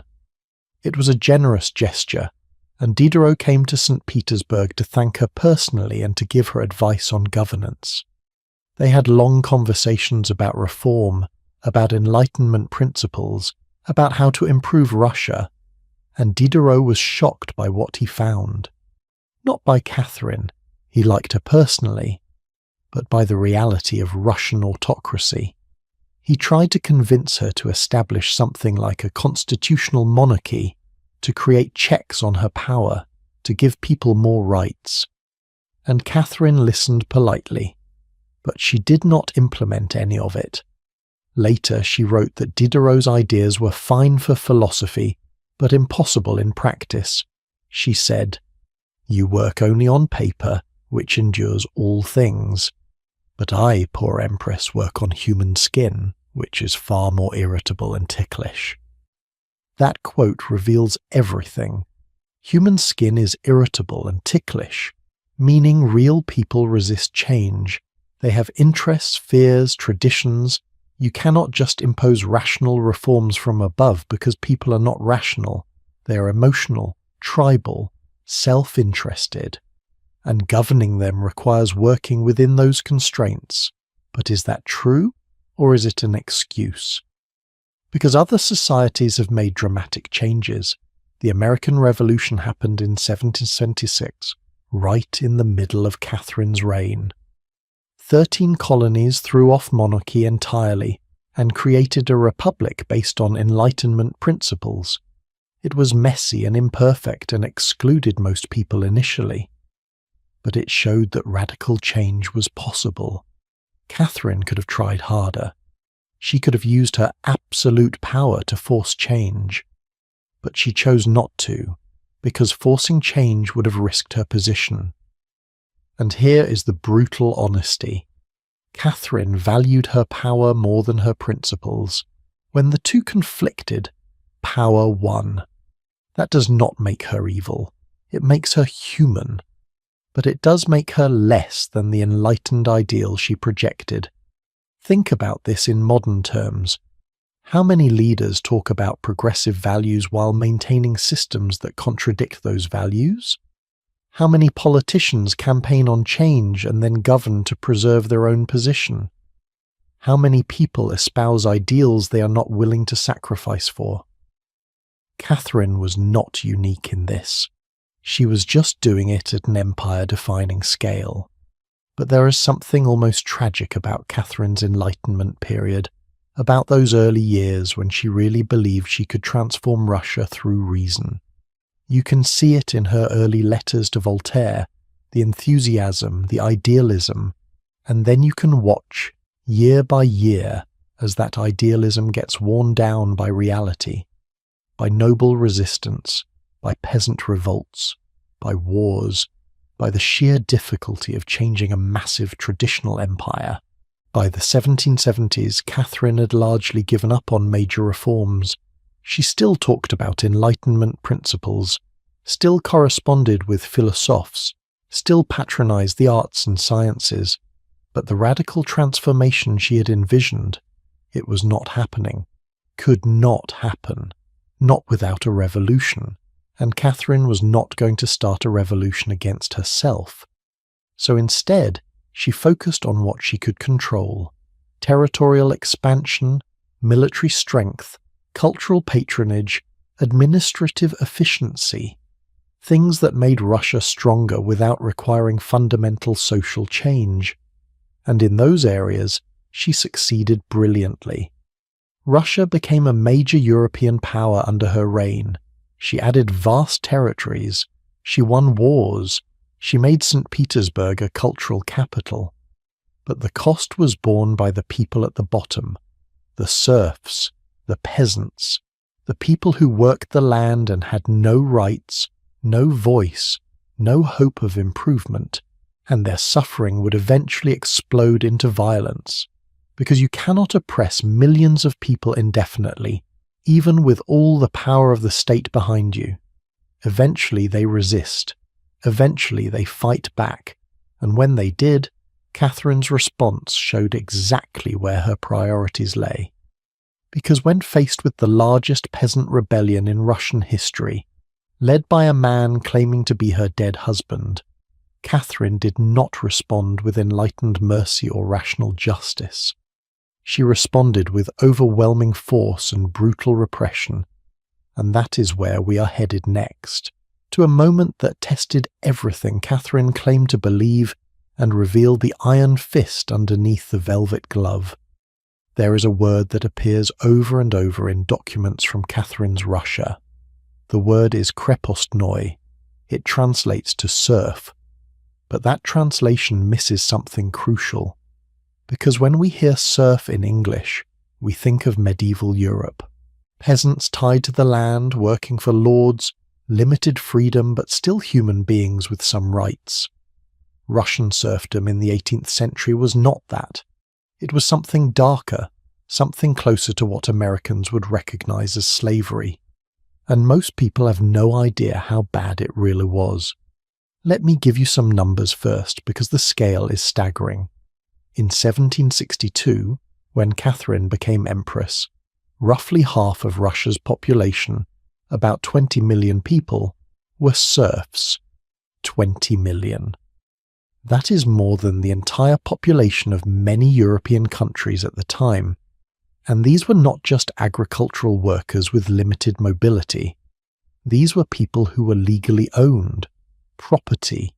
They could be bought and sold like furniture. But here is where it gets worse than medieval European serfdom. In most of Europe, serfs were tied to the land. You could not sell the land without the serfs, and you could not sell the serfs without the land. They went together. It created a kind of stability, not freedom, but at least predictability. In Russia, nobles could sell serfs separately from the land. They could sell individual people, breaking up families. A mother could be sold to one estate, her children to another, her husband to a third. Legally, routinely. Imagine being a serf. You wake up one morning and your owner has gambling debts, so he sells you, just you. Your wife and children stay behind. You're taken hundreds of miles away to a different estate, to work for a different master. You'll probably never see your family again. And this was not rare. This happened constantly. There were markets where serfs were sold, advertisements in newspapers listing serfs for sale like livestock. Here is an actual advertisement from a Russian newspaper in the 1760s. For sale, a girl of 16 years trained in sewing and cooking. Also, a blacksmith aged 40 with strong constitution. People being sold like tools. And this was completely normal, completely legal. Now, under Catherine's rule, the nobles got even more power over their serfs. In 1765, just 3 years into her reign, Catherine gave nobles the right to sentence their serfs to hard labour in Siberia. Read that again. A private citizen, a noble, could sentence another human being to Siberia. That was a punishment usually reserved for criminals convicted in a court of law. But now, if your owner decided you were troublesome, or if he just did not like you, he could send you to Siberia. No trial, no appeal, just exile to one of the harshest environments on earth. The only thing a noble could not legally do was kill a serf, because technically, the serf's life belonged to the state, not to the individual owner. But in practice, nobles beat serfs to death and called it an accident. They worked them to death and said they were weak. They raped serf women with impunity. The legal protection was essentially meaningless, and here is the part that really reveals the horror. Serfs had no legal recourse. None. If your owner beat you, you could not go to the police. The police worked for the nobles. If your daughter was raped, you could not go to court. The courts would not hear your case. If your land was taken, your possessions stolen, your family separated, there was nothing you could do. You had no rights. You were property. Catherine knew this. She had read Enlightenment philosophy. She had corresponded with thinkers who argued passionately against slavery and oppression. Voltaire himself had written about the dignity of all human beings, and Catherine claimed to agree. But when she had the chance to actually do something about serfdom, she made it worse. Let me give you a specific example. Between 1762 and 1796, Catherine gave away approximately 800,000 state peasants to nobles as rewards for service. 800,000 people. These were people who'd been relatively free, who worked state lands, who had some limited rights, and Catherine turned them into private serfs. She enslaved 750,000 people, not as a necessary evil, not as a temporary measure, but as gifts, rewards, incentives for loyalty. Why? Because the nobles were her power base. They had supported her coup against Peter. They ran the local governments. They commanded the armies. And they wanted more serfs because serfs were wealth. More serfs meant more agricultural production, more income, more labor for building estates and roads and infrastructure. The entire economy ran on serf labor, and if Catherine tried to limit or abolish serfdom, the nobles would turn against her. So she did not just maintain the system, she strengthened it. Now, let us compare this to American slavery, because I think it helps us understand just how brutal Russian serfdom was. American slavery was horrific. Enslaved people had no freedom, were treated as property, suffered unspeakable violence and family separation. It was an abomination. But there were some differences that made Russian serfdom equally bad, maybe worse in certain ways. First, scale. At its peak, American slavery involved about 4 million enslaved people. Russian serfdom involved 20 million, 5 times as many. Second, duration. American slavery lasted roughly 250 years from the colonial period to the Civil War. Russian serfdom lasted over 300 years and was not fully abolished until 1861, 4 years before American slavery ended. Third, invisibility. American slavery is widely taught, widely remembered, widely acknowledged as a moral catastrophe. Russian serfdom? Most people outside of Russia have barely heard of it.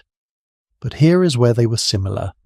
The dehumanization, the violence, the way systems of power justified oppression by claiming the oppressed were naturally inferior, naturally suited to servitude.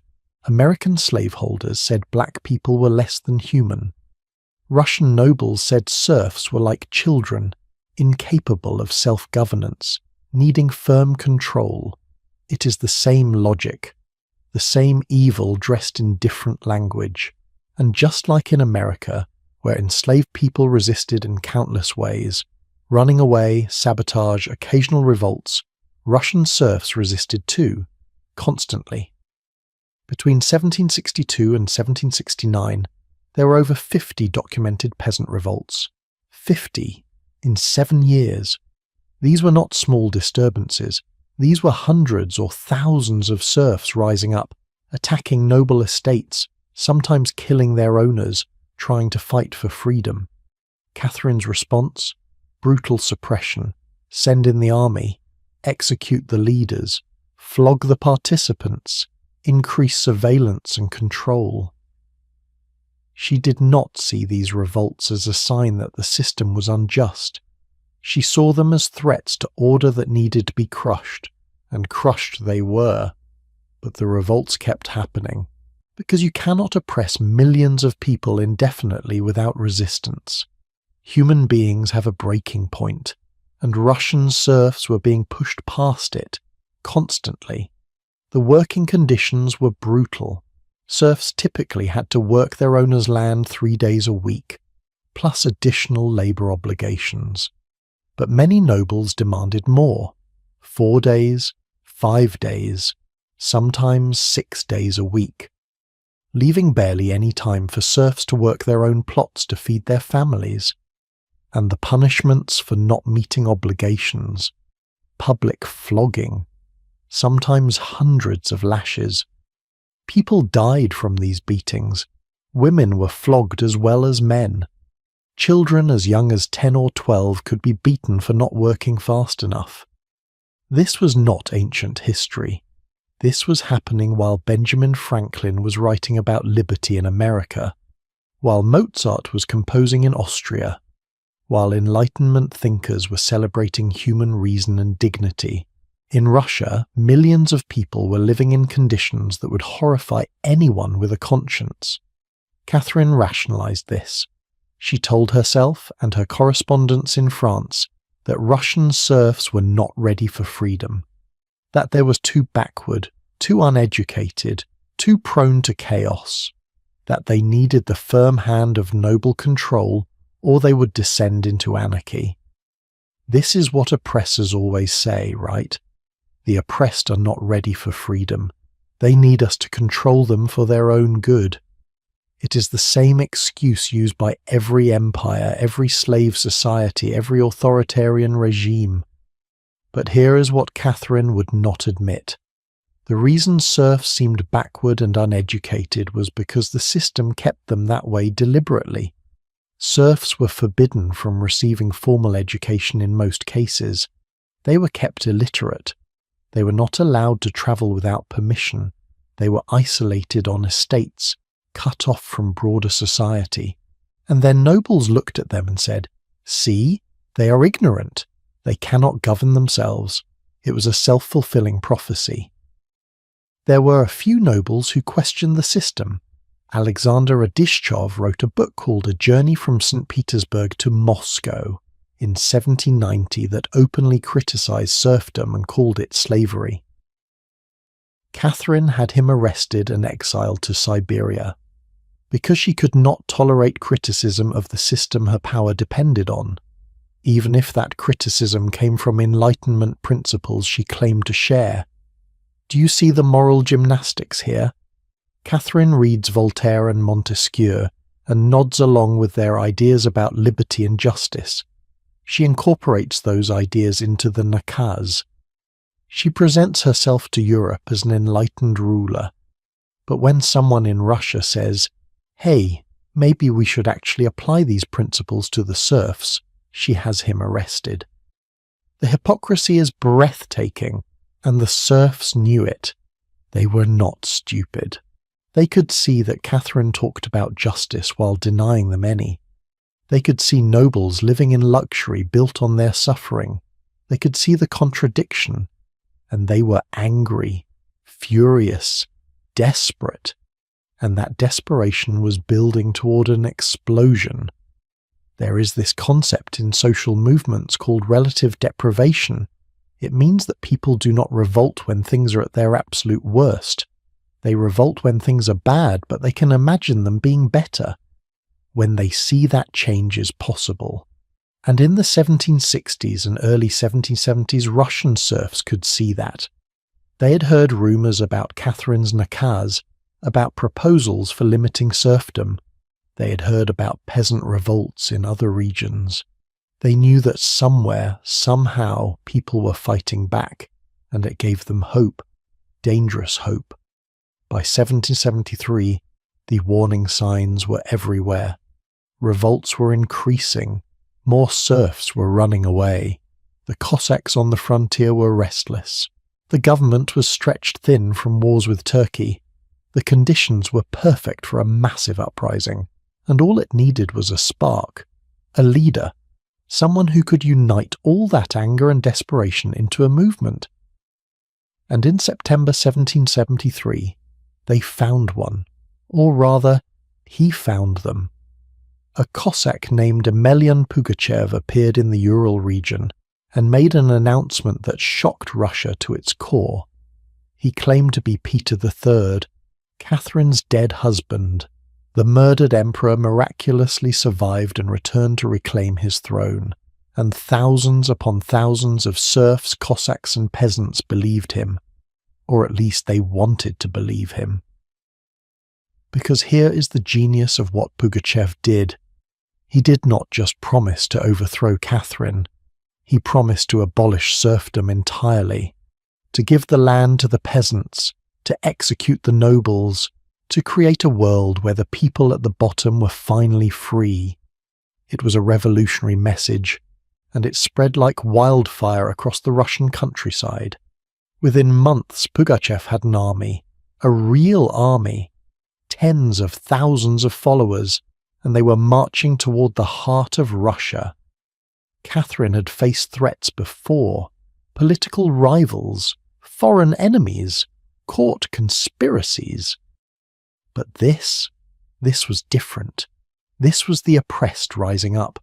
This was the system she had strengthened turning against her. This was her worst nightmare. Because if Pugachev succeeded, if the serfs actually won, everything she had built would collapse. Her reign, her legacy, her life, all of it was suddenly at stake, and her response to this threat would reveal exactly who Catherine really was beneath all the Enlightenment rhetoric. Would she show mercy, understanding, an attempt at reform? Or would she show the iron fist that had always been there, hidden under velvet. September 17th, 1773. A man rode into a Cossack settlement near the Ural River. He was in his early 40s, stocky, bearded, scarred. He had the look of someone who had lived hard, and when the Cossacks gathered around him, he made an announcement that would change Russian history. He said, "I am Emperor Peter III. I did not die in 1762. I escaped. I have been in hiding for 11 years, and now I have returned to reclaim my throne and free my people." Now, you might be thinking, how could anyone believe this? Peter III had been dead for 11 years. His death was announced. There was a funeral. Everyone knew he was dead. But here is what you need to understand about 18th century Russia. Information travelled slowly. Most peasants and serfs could not read. They had never seen Peter III in person. They only knew him from rumours and descriptions. And more importantly, there was a tradition in Russian culture of the true Tsar, the idea that a good Tsar had been wrongfully deposed or killed, but would return to save the people. This tradition existed because it gave hope. When life under the current ruler was unbearable, people comforted themselves with the fantasy that somewhere the rightful Tsar was alive, waiting to come back and make things right. It happened over and over in Russian history. False Dmitri claiming to be the murdered son of Ivan the Terrible. False Peters and false Alexeus. The true Tsar was always the one who promised what people wanted to hear. And Pugachev understood this perfectly. He was not actually educated, but he was cunning. He was born a Don Cossack, had served in the Russian army, fought in the 7 Years' War and against Turkey. He had deserted in 1771, wandered around, gotten in trouble with authorities. He was nobody, a peasant with military experience and a talent for survival. But he was also charismatic. He could speak to people, make them believe. So when he showed up claiming to be Peter III, he did not just make the claim, he backed it up with a story. He said that on the night he was supposed to be murdered, loyal guards had helped him escape. They killed someone else and passed off the body as his. He had fled, lived in hiding, travelled the country disguised as a pilgrim. He had seen the suffering of his people under the German usurper Catherine, and now he was back to free them. And critically, he made promises. He issued manifestos, official-sounding decrees, abolishing serfdom, giving land to the peasants, eliminating taxes, executing the nobles who had oppressed the people. He painted a picture of a Russia where the serfs were free, the land was theirs, and justice finally existed. Can you imagine hearing this if you were a serf? If your entire life had been suffering and exploitation? Of course you would want to believe it. Of course you would follow him. The rebellion started small, a few hundred Cossacks, but it grew incredibly fast. Within a month, Pugachev had several thousand followers. Within 3 months, tens of thousands. They attacked and captured forts, arsenals, small towns. They killed nobles, burned estates, freed serfs who immediately joined the rebellion. It was like a wildfire spreading across the Russian countryside. And here is what made it so dangerous. This was not just a peasant revolt. Pugachev attracted different groups with different grievances. Cossacks who resented government control over their traditional freedoms. Factory workers in the Ural mines who were basically enslaved. Non-Russian ethnic groups, Bashkirs, Kalmyks, Kazakhs, who had been conquered and oppressed by the Russian Empire. Old Believers, a religious sect that had been persecuted. All these groups saw Pugachev as their liberator. By the summer of 1774, Pugachev's army was massive. Estimates vary, but at its peak he probably had between 30,000 and 40,000 fighters. And they were not just an angry mob. They had organization, military discipline, artillery. Pugachev set up a court that mimicked the imperial court in St. Petersburg. He appointed ministers and generals from among his followers. He issued decrees with official seals. He was creating an alternative government. In July 1774, Pugachev captured the city of Kazan. Kazan. That is a major city, one of the oldest and most important in Russia. The rebels stormed it, overwhelmed the defenders, took control. They burned much of the city, killed nobles and officials. It was a catastrophic defeat for Catherine's forces. And suddenly, Pugachev was only about 400 miles from Moscow. The capital itself seemed within reach. Think about what this meant. Catherine had been empress for 12 years. She had won wars against Turkey. She had expanded the empire. She had established herself as a powerful ruler. And now, a Cossack rebel pretending to be her dead husband had captured a major city and was threatening the heart of Russia. The humiliation was profound. The danger was existential. But here is what fascinates me. Catherine's initial response was to dismiss the threat. When reports of Pugachev first reached St. Petersburg in late 1773, she did not take it seriously. She called him an impostor, a bandit, nothing to worry about. She was fighting a war with Turkey at the time and did not want to divert resources. She thought local authorities could handle it. That was a massive miscalculation. By the time she realized how serious this was, by mid-1774, Pugachev controlled huge swaths of territory. The rebellion had spread across the Volga region, the Urals, into Siberia. Millions of people were living under Pugachev's rule, or at least outside of Catherine's control.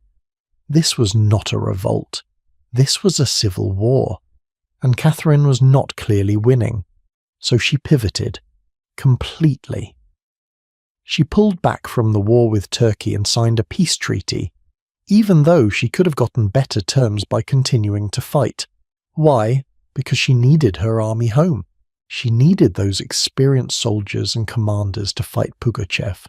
She made General Alexander Suvorov, one of Russia's greatest military leaders, commander of the anti-Pugachev forces. She threw everything at this problem, and slowly the tide turned. Suvorov was brilliant, ruthless, but brilliant. He did not try to chase Pugachev's entire army. He focused on cutting off supplies, isolating rebel-held territories, targeting Pugachev's key commanders.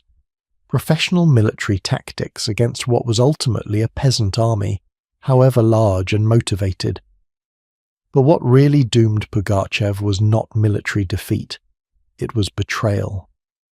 By September 1774, after the capture of Kazan, Pugachev's forces were being pushed back. They had suffered losses, supply lines were breaking down, and some of his own Cossack officers started to doubt, started to think, maybe we should cut a deal, save ourselves. On September 14th, 1794, a group of Pugachev's own Cossacks arrested him. They tied him up and handed him over to government forces, just like that. The Great Rebellion collapsed, because without their charismatic leader, without the true Tsar, the followers lost hope. Armies started deserting, towns surrendered. Within weeks, it was over. Pugachev was brought to Moscow in a metal cage, literally. They built a cage on a cart and transported him like an animal, displaying him to crowds along the way. Can you imagine the psychological warfare of that? Showing people, look, your emperor is in a cage. He is powerless. This is what happens to rebels. And then came the trial. It was not really a trial. It was theatre. Pugachev was questioned, tortured for information about his supporters. He confessed everything, admitted he was not Peter III, pleaded for mercy. There would be none. On January 10th, 1775, in a public square in Moscow, Emelyan Pugachev was executed. The method was quartering, being tied to 4 horses that pulled in different directions, tearing the body apart. It was one of the most brutal execution methods available, reserved for the worst traitors. They wanted to make an example. They wanted everyone to see what happened when you challenge the empire. Except there is a twist. According to some reports, the executioner secretly beheaded Pugachev first, before the quartering, a mercy killing. Whether this was compassion or a pragmatic decision to make the execution easier to carry out, we do not know. But if it is true, it suggests that even in this moment of brutal state violence, someone felt a shred of humanity for the condemned man. After Pugachev's execution, Catherine ordered systematic reprisals. Villages that had supported the rebellion were burned. Leaders were hanged. Hundreds, probably thousands, of people were executed or sent to Siberia. The message was clear. Revolt against the empire and you will be destroyed. Your families will suffer. Your communities will be erased. But Catherine also tried to erase the memory of the rebellion itself. She renamed the Yaik River, where the rebellion started, to the Ural River. She forbade mentioning Pugachev's name in official documents. She wanted to pretend it had never happened, because the rebellion exposed something she could not acknowledge. The system she ruled over was so unjust that millions of people would follow an obvious impostor just for the chance at freedom. Let us think about why this rebellion happened in the first place. Yes, Pugachev was charismatic. Yes, the timing was right with Catherine distracted by war. But the fundamental cause was the brutality of serfdom. If serfs had been treated with basic human dignity, if they had rights, if they had hope for a better future, would they have risked everything to follow Pugachev? Probably not. The rebellion was a message, a scream. Millions of people saying, "We cannot live like this anymore. We would rather fight and die than continue in slavery." And Catherine's response was not to reform the system. It was to crush the rebellion and strengthen the system even more. After Pugachev, she gave nobles even more power over serfs, made punishments harsher, increased surveillance. The lesson she learned was not, "We need to treat people better." It was, "We need better control." Compare this to other moments in history when the oppressed have risen up. The Haitian Revolution, starting in 1791, where enslaved people successfully overthrew their masters and created an independent nation. The Spartacus Rebellion in ancient Rome, where gladiators and slaves fought for years against the Roman legions. The various peasant revolts in medieval Europe. What do they all have in common? They were responses to systems of oppression that had become unbearable, and they all forced the ruling classes to confront uncomfortable truths about their power. But here is the thing about Pugachev's rebellion that makes it particularly interesting: the use of legitimacy as a weapon. Pugachev claimed to be the rightful Tsar.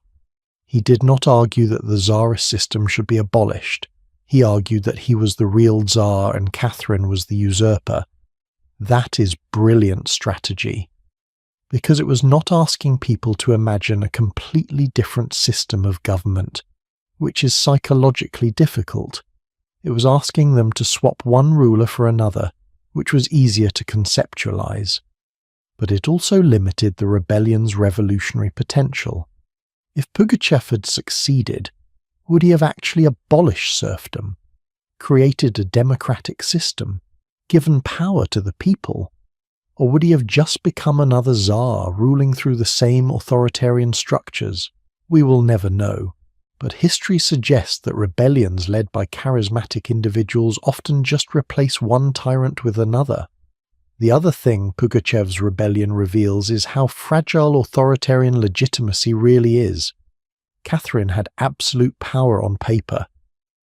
But when a Cossack nobody claimed to be the true ruler, tens of thousands of people believed him, or at least they were willing to act as if they believed him, because legitimacy is not about legal right, it is about perception.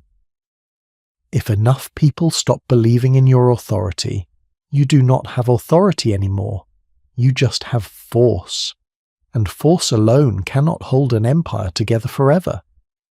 Catherine understood this. That is why she worked so hard to control her image, to correspond with philosophers, to project enlightenment and culture. Because she knew her legitimacy was shaky. She was a foreign-born woman who had overthrown her husband. She had no hereditary claim to the throne in the traditional sense. Her power came from a coup and from maintaining the support of the nobility and military. If that support ever wavered, she would be vulnerable. Pugachev exploited that vulnerability. He showed that an alternative was possible, that people could imagine Russia without Catherine. And even though he failed, even though he was executed in that horrible way, the fear he created stayed with Catherine for the rest of her reign. She never forgot how close she came to losing everything, how quickly an empire could unravel when the people at the bottom decided they had nothing left to lose. But if you think the brutality of serfdom and the crushing of Pugachev's rebellion represent the darkest parts of Catherine's legacy, well, we are not done yet. Because we need to talk about what Catherine actually built during her reign, the cultural achievements, the institutions, the cities, the art, the things she is actually celebrated for. Because there is a profound contradiction at the heart of Catherine's Russia. How did one of history's most oppressive societies also produce one of its most magnificent cultural flowerings? How can a nation built on slavery create such beauty? And what does that tell us about the relationship between oppression and art, between suffering and culture? Walk with me through the Winter Palace in St. Petersburg circa 1790. Your footsteps echo on marble floors. The ceilings soar above you, covered in frescoes and gold leaf. You turn a corner and enter a gallery, and then you stop. Because hanging on the walls in front of you are paintings by Rembrandt, Rubens, Raphael, Titian, Van Dyck, some of the greatest masterpieces ever created by human hands, all collected by one woman, Catherine the Great. And this is just one room. There are hundreds more. The Hermitage Museum began as Catherine's private collection, and when I say collection, I mean obsession. Catherine did not just buy art, she devoured it. She competed with other European monarchs to acquire the best pieces, the rarest works, the most significant collections, and she won. By the time she died in 1796, she owned approximately 4,000 paintings, 10,000 engraved gems, 10,000 drawings, and countless sculptures and decorative arts. It was the largest private art collection in the world. But here is what gets me. She actually bought her first major collection sight unseen. In 1764, just 2 years into her reign, she heard that a Berlin merchant named Johann Gotskowski had assembled a collection of 225 paintings for Frederick the Great of Prussia. But Frederick could not afford to pay for them because he was broke from the 7 Years' War. So Catherine swooped in and bought the entire collection. 225 paintings. She had never seen them. She just wanted them before anyone else could have them. That is power move energy right there. And it was not just about owning beautiful things. Catherine understood that culture was political. Art was legitimacy. If Russia had the finest art collection in Europe, if St. Petersburg rivaled Paris and Vienna as a cultural centre, then Russia was not some backward frontier empire. It was civilized, sophisticated, worthy of respect. Catherine was using paintings and sculptures to make a statement about Russia's place in the world. But here is where it gets morally complicated. Where did the money come from? serf labour, taxes collected from oppressed peasants. The beauty in those galleries was built on suffering. Every Rembrandt hanging on the wall represented resources extracted from people who had no freedom, no rights, no say in how their labour was used. The cultural flowering was inseparable from the exploitation that funded it. This is a pattern throughout history, is it not? The pyramids of Egypt were built by slave labour. The Parthenon in Athens was constructed by a society that enslaved a third of its population. The great cathedrals of medieval Europe were funded by peasants who could barely feed themselves. Renaissance art was commissioned by oligarchs who ruled through violence and corruption. Beauty and brutality have always walked hand in hand. But does knowing that change how we see the art? Should it? If you stand in front of a Rembrandt in the Hermitage today, does it matter that it was purchased with money from a slave economy? Or is the art somehow separate from its context, beautiful regardless of its origins? These are not easy questions, and I do not have simple answers, but I think we have to sit with the discomfort of them. Now let us talk about education, because this is where Catherine's contradictions become even more apparent. In 1764, the same year she bought that first art collection, Catherine founded the Smolny Institute for Noble Girls in St. Petersburg, and this was genuinely revolutionary. It was the first state-funded institution for higher education for women in Europe.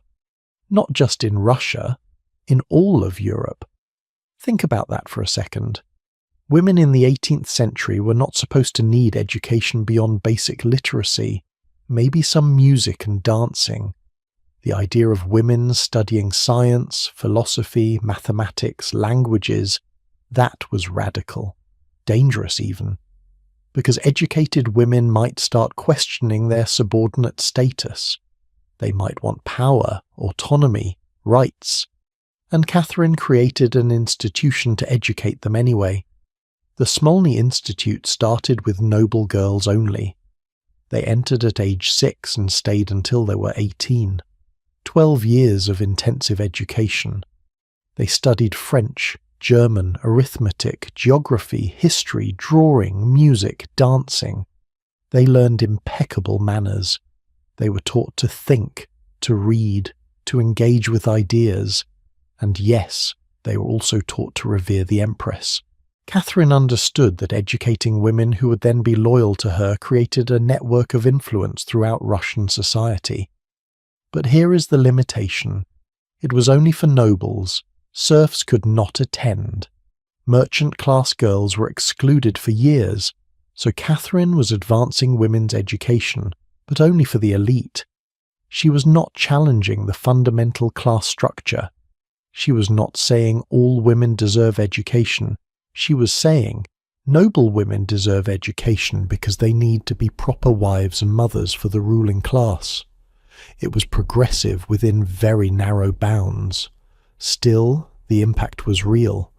Women who graduated from Smolny became teachers themselves, spreading education further. Some became writers, translators, salon hostesses who shaped intellectual culture. Catherine had opened a door, even if it was only a crack, and sometimes a crack is enough for light to get in. Then there is the Moscow Orphanage, founded in 1764.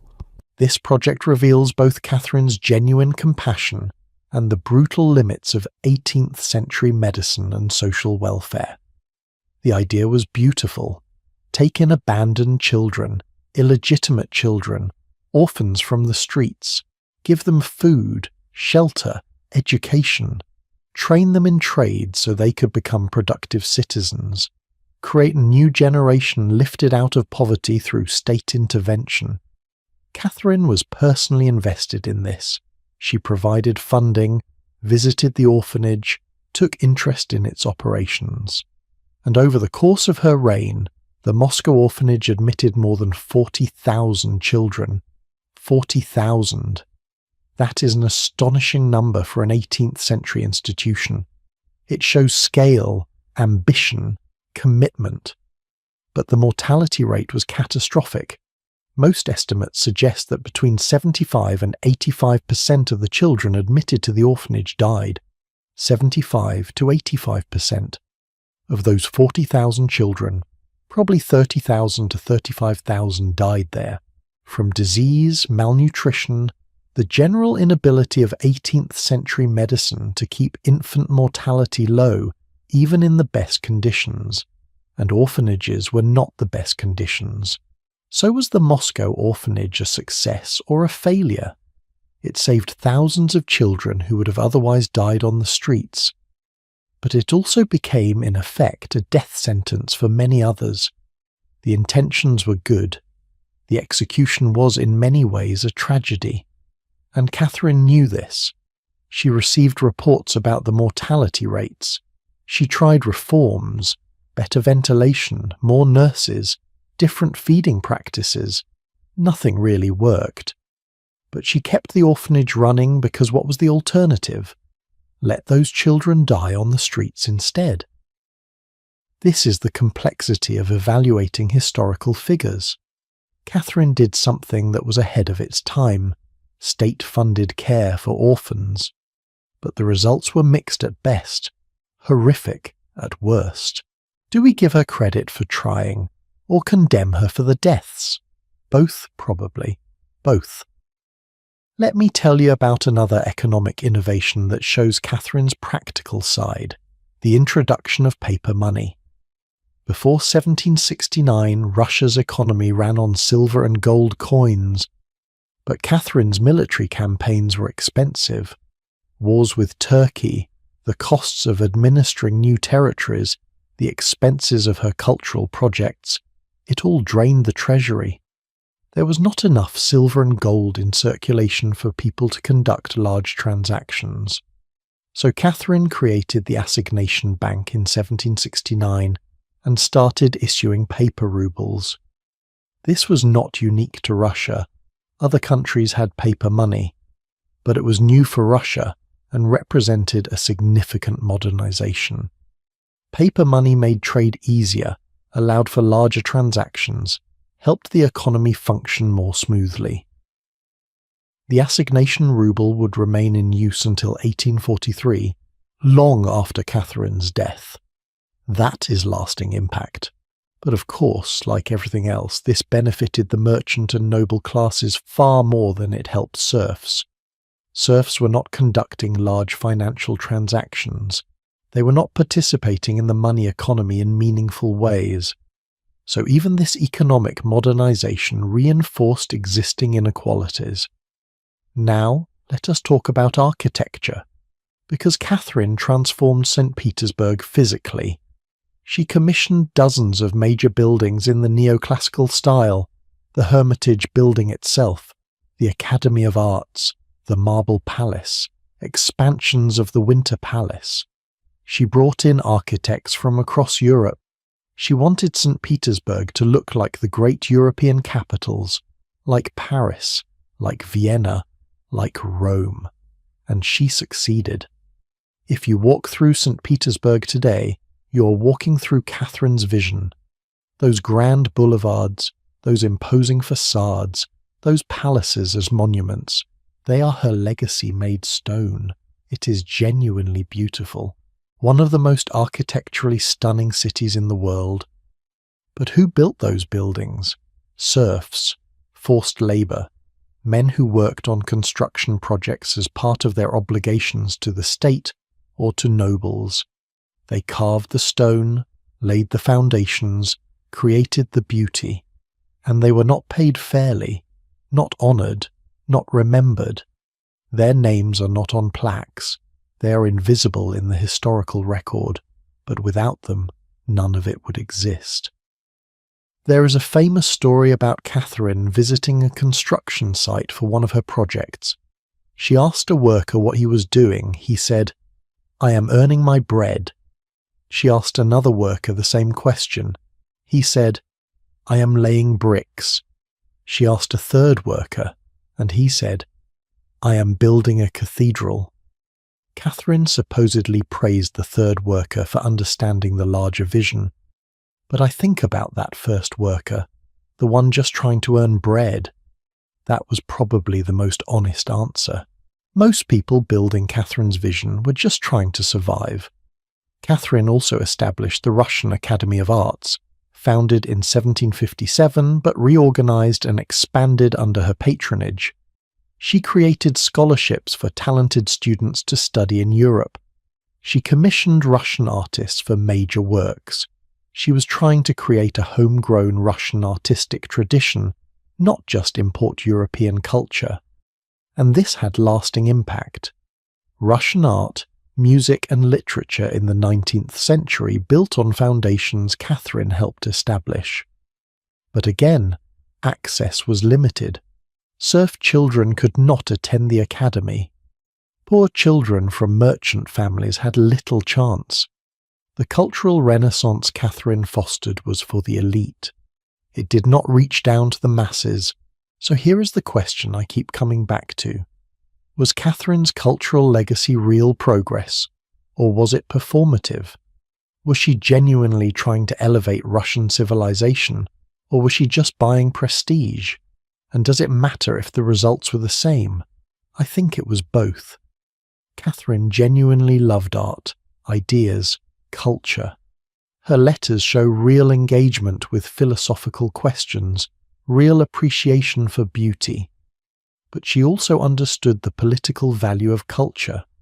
She knew that being seen as enlightened increased her legitimacy in Europe, made her harder to dismiss or attack. The personal and the political were intertwined in ways that probably cannot be separated. Compare Catherine's cultural patronage to that of other monarchs. Louis XIV of France built Versailles and patronized artists not just for beauty, but to centralize power and impress rivals. The Medici in Florence supported Renaissance art partly from genuine love of beauty and partly to legitimize their rule. Elizabeth I of England used pageantry and art to craft her image as the Virgin Queen and unite England. Power and culture have always been connected. But there is something particularly striking about Catherine's situation. She was an outsider, German-born, not Russian by blood. She came to power through a coup and possible murder. Her legitimacy was always questionable, so she had to work harder than most monarchs to establish her place. And culture was one of the tools she used. Every painting she acquired, every building she commissioned, every intellectual she corresponded with, was partly about saying, I belong here, I am worthy, Russia under my rule is great, and it worked.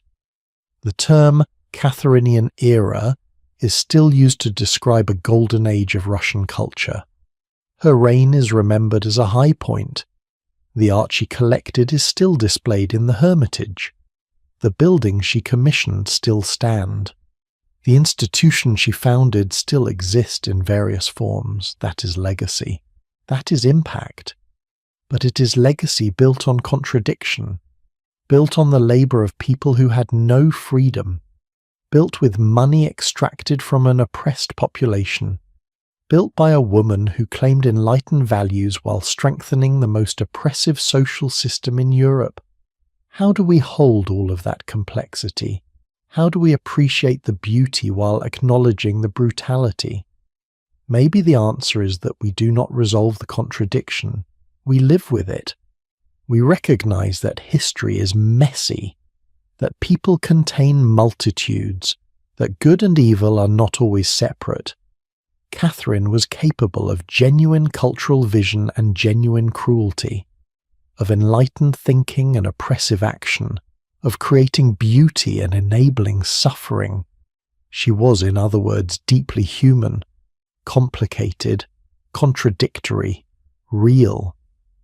But there is one part of Catherine's story that has overshadowed almost everything else we've talked about, one set of rumours and legends that have become more famous than her actual accomplishments, and most of them are lies, vicious sexist lies designed to humiliate and diminish her, and we need to talk about them. Because the way Catherine has been portrayed in popular culture, The myths that have been spread about her for over 2 centuries tell us as much about our society as they do about hers. Let me ask you a question. What is the first thing that comes to mind when you hear the name Catherine the Great? Be honest. For a lot of people, unfortunately, it is not the territorial expansion or the art collection or the Enlightenment ideals. It is a rumour, a disgusting, false rumour about how she died. The horse rumour. And I am going to tell you right now, it is completely, totally, 100% false. Catherine the Great did not die having sex with a horse. She died of a stroke, in her bed, fully clothed, surrounded by servants, at age 67. But that rumour has persisted for over 200 years. It shows up in movies, TV shows, jokes, casual conversation. People repeat it like it is fact, and every time it gets repeated, it does exactly what it was designed to do.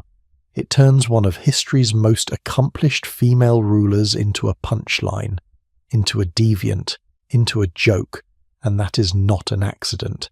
That is the point. So where did this rumour come from?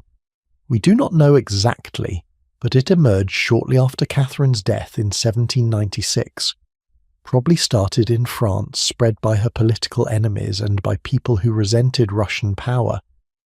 And it stuck because it was salacious, shocking, the kind of story people want to repeat because it is outrageous. Never mind that it makes no logical sense. Never mind that there is zero evidence. Never mind that the actual circumstances of her death are well documented. The lie was more entertaining than the truth. Here is what actually happened on November 17th, 1796. Catherine woke up that morning feeling fine. She went to her dressing room as usual, and then she suffered a massive stroke and collapsed. Her servants found her unconscious on the floor. They carried her to her bed. Doctors were called. They tried bloodletting, which was the standard useless treatment of the time. Catherine never regained consciousness. She died that evening around 9:45 p.m. That is it. That is the actual story. Boring, right? No scandal, no drama. Just an elderly woman dying of a stroke, which is how millions of people have died throughout history. But the truth could not compete with the lie, because the lie served a purpose. It said, this woman had too much power, too much freedom, too much sexual agency.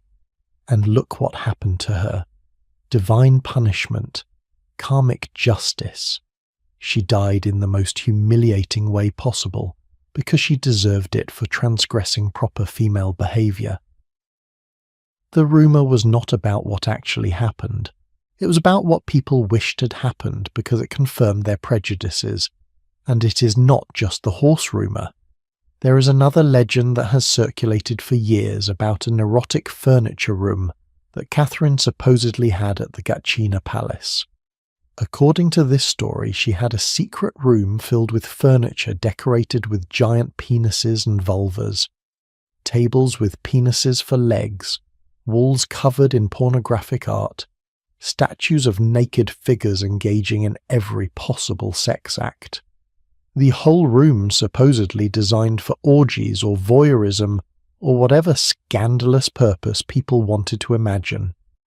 The story goes that 2 Wehrmacht officers saw this room when Nazi Germany invaded the Soviet Union in 1941.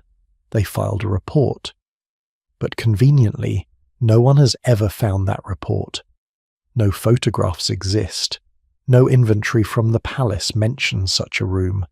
No documentation from before, during, or after World War II confirms it. The only evidence is the legend itself, passed around and embellished with each retelling. Could such a room have existed?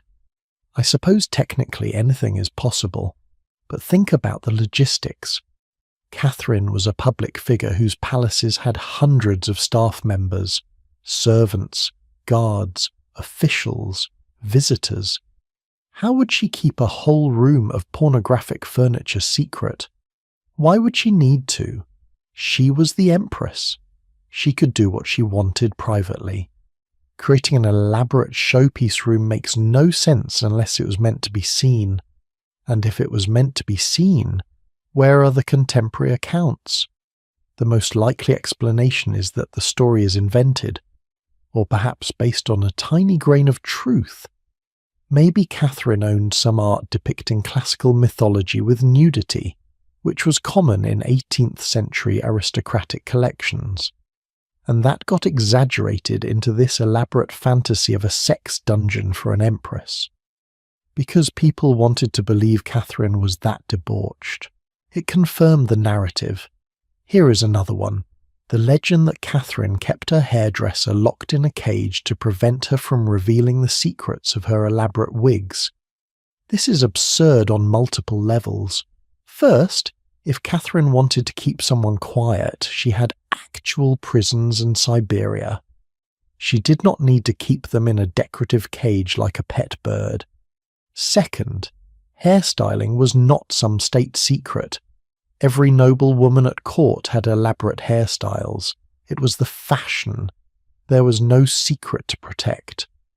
But again, the rumour persists because it paints Catherine as tyrannical and vain.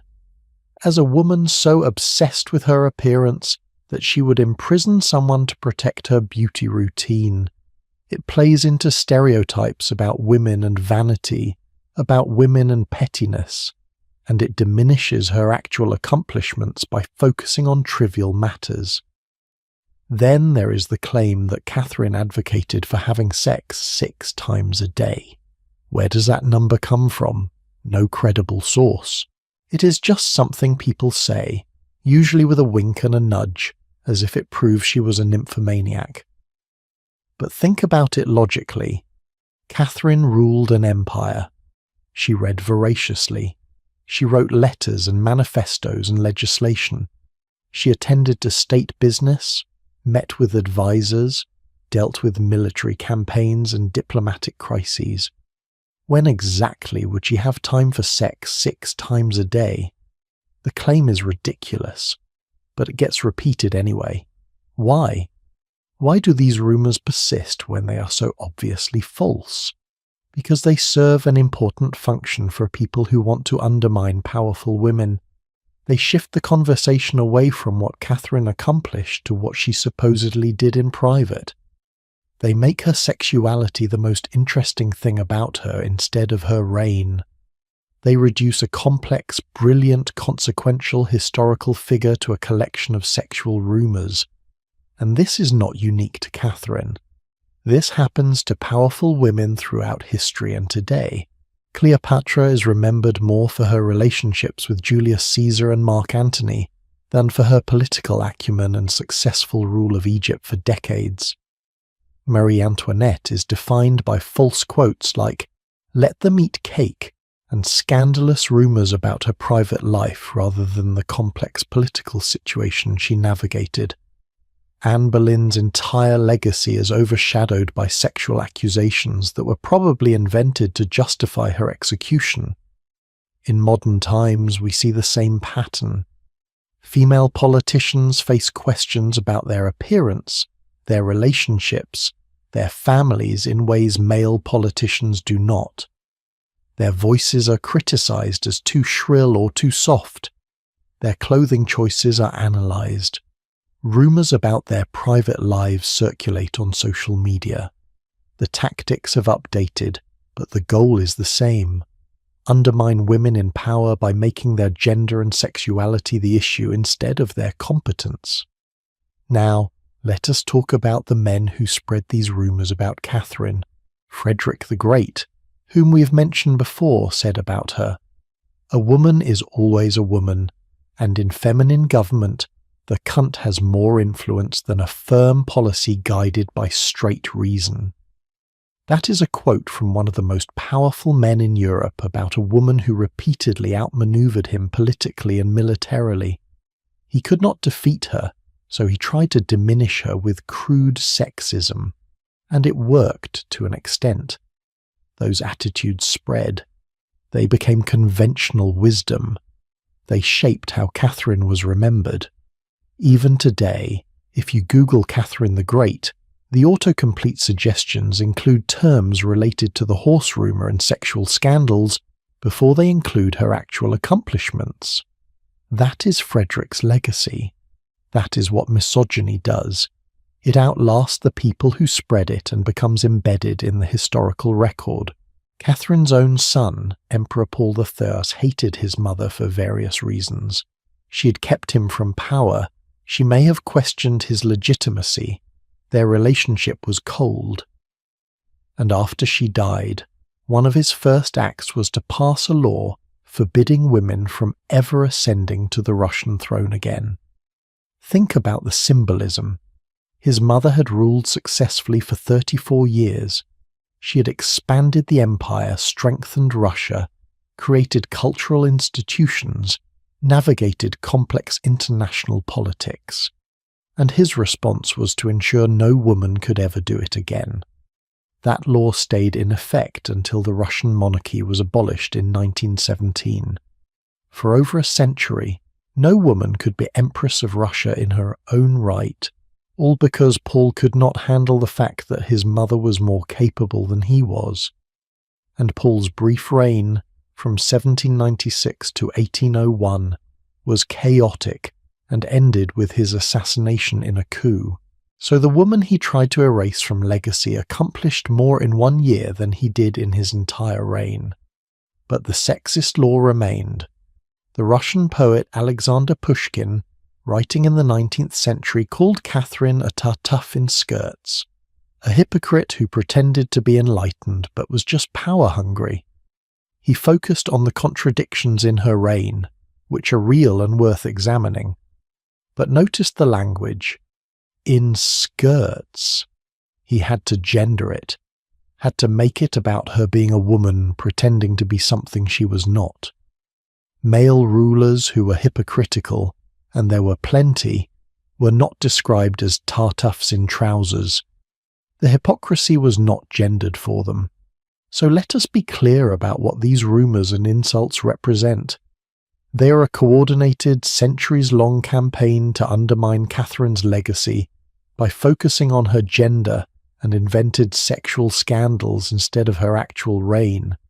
And it has been devastatingly effective. Ask a random person on the street what they know about Catherine the Great, and they are more likely to mention false sex scandals than the fact that she added 200,000 square miles to the Russian Empire. More likely to laugh about imagined deviancy than to discuss her correspondence with Voltaire. More likely to repeat disgusting lies than to acknowledge her genuine accomplishments. And here is what makes me angry about this. Catherine was not perfect. We have spent this entire story examining her flaws, her hypocrisies, her failures, the nakaz that went nowhere, the serfdom that got worse, the brutal suppression of Pugachev's rebellion, the gap between her Enlightenment ideals and her oppressive actions. These are real criticisms based on real historical facts. We should examine them. We should hold Catherine accountable for her choices and their consequences. But that is not what the sex scandals do. They do not offer legitimate criticism. They offer mockery and diminishment. They say, never mind what she actually did. Let us talk about what we imagine she did in private. Let us make her a joke. Let us make her less than human. And that is not historical analysis. That is character assassination. The tragedy is that Catherine anticipated this. She knew the gossip, the rumours, the whispers. She knew that being a woman in power made her vulnerable to this kind of attack in ways male rulers were not. And she tried to counter it through accomplishments, through cultural patronage, through creating a legacy so significant it could not be ignored. She tried to be so obviously great that the slander would not stick, and to some extent she succeeded. She is called Catherine the Great after all. That title means something. It acknowledges her impact. But the fact that we still have to debunk the horse rumour over 200 years later shows that she did not fully succeed. The misogyny was too strong, too persistent, too useful for too many people. So the next time someone brings up the horse rumor at a party, shut it down, correct them, say, "No, that is false. She died of a stroke, and she ruled Russia for 34 years, expanded the empire massively, patronized the arts, corresponded with Enlightenment philosophers, and transformed her adopted country into a major European power." Those are the facts. The sex scandals are propaganda. Because here is the thing. We get to choose which stories we repeat. We get to decide whether we perpetuate lies or whether we demand truth. And every time we repeat a false rumor about Catherine, we are participating in the very sexism that created those rumors in the first place. We are saying that powerful women deserve to be mocked and diminished, that their accomplishments matter less than salacious gossip. I refuse to do that, and I hope after listening to this story you refuse too. Catherine the Great deserves to be judged on what she actually did. The good and the bad, the progressive and the oppressive, the brilliant and the brutal. She deserves historical accuracy, not historical slander. She deserves to be taken seriously as one of the most significant rulers of the 18th century, regardless of gender. And she deserves better than to be remembered primarily for lies told by men who could not handle a woman being more powerful than they were. So now we come to the end of this journey. We have travelled from a freezing castle in Prussia, where a poor German princess was born, through 18 years of humiliation and preparation, through a brilliant coup and a suspicious death, through lovers and wars and rebellions and cultural achievements. We have seen Catherine at her best and at her worst. We've examined her ideals and her betrayals, her accomplishments and her failures, and now we have to answer the hardest question of all. What is her legacy? How should we remember Catherine the Great? Was she truly great, or was she a brilliant opportunist who succeeded through ruthlessness and luck? Can we celebrate her accomplishments while acknowledging the suffering they were built on? And what lessons does her story hold for us today? November 17th, 1796, the day Catherine died. And in the hours after her death, as word spread through St. Petersburg, something remarkable happened. People wept. Not just courtiers who depended on her favour, ordinary people in the streets, merchants, soldiers, servants. They cried for their empress, the German princess who had become more Russian than Russians. And in that moment, despite everything we've talked about, the contradictions, the failures, the oppression, they recognized that something significant had ended. An era, a vision, a force. So let us talk about what Catherine actually left behind. Not the myths, not the scandals, but the tangible, measurable legacy. Because the numbers are staggering. When Catherine took power in 1762, the Russian Empire covered approximately 6.5 million square miles. When she died in 1796, it covered 6.7 million square miles. She added roughly 200,000 square miles of territory. That is an area larger than modern-day France, larger than California, and she did not acquire it through luck or inheritance. She took it through war, diplomacy, and strategic calculation. The First Russo-Turkish War, from 1768 to 1774, gave Russia access to the Black Sea.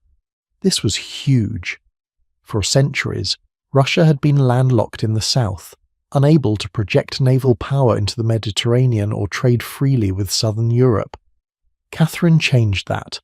The Treaty of Küçük-Kaynarca in 1774 was one of the most advantageous peace treaties Russia had ever signed. Russia gained ports, gained territory in what is now Ukraine, gained the right to protect Orthodox Christians in the Ottoman Empire. That last provision would be used for the next century to justify Russian interference in Ottoman affairs. Then came the annexation of Crimea in 1783. Catherine did not just conquer it militarily, she integrated it. She sent Potemkin to develop the region, build cities, establish infrastructure. Sevastopol became one of Russia's most important naval bases, a position it holds to this day. The geopolitical significance of controlling Crimea cannot be overstated. It gave Russia power projection into the Black Sea and beyond. And then there were the partitions of Poland. This is the darkest part of Catherine's territorial expansion. Poland-Lithuania was one of Europe's major powers, but it was politically weak, divided internally, and Catherine, along with Prussia and Austria, decided to just carve it up. The first partition in 1772, the second in 1793, the third in 1795. By the time they were done, Poland had ceased to exist as an independent nation. It would not reappear on the map until 1918. Was this justified? No. It was pure power politics. Taking territory because you could, because the victim was weak and divided, because your rivals would take it if you did not. It was cynical, brutal imperialism, and Catherine participated fully, taking the largest share of Polish territory.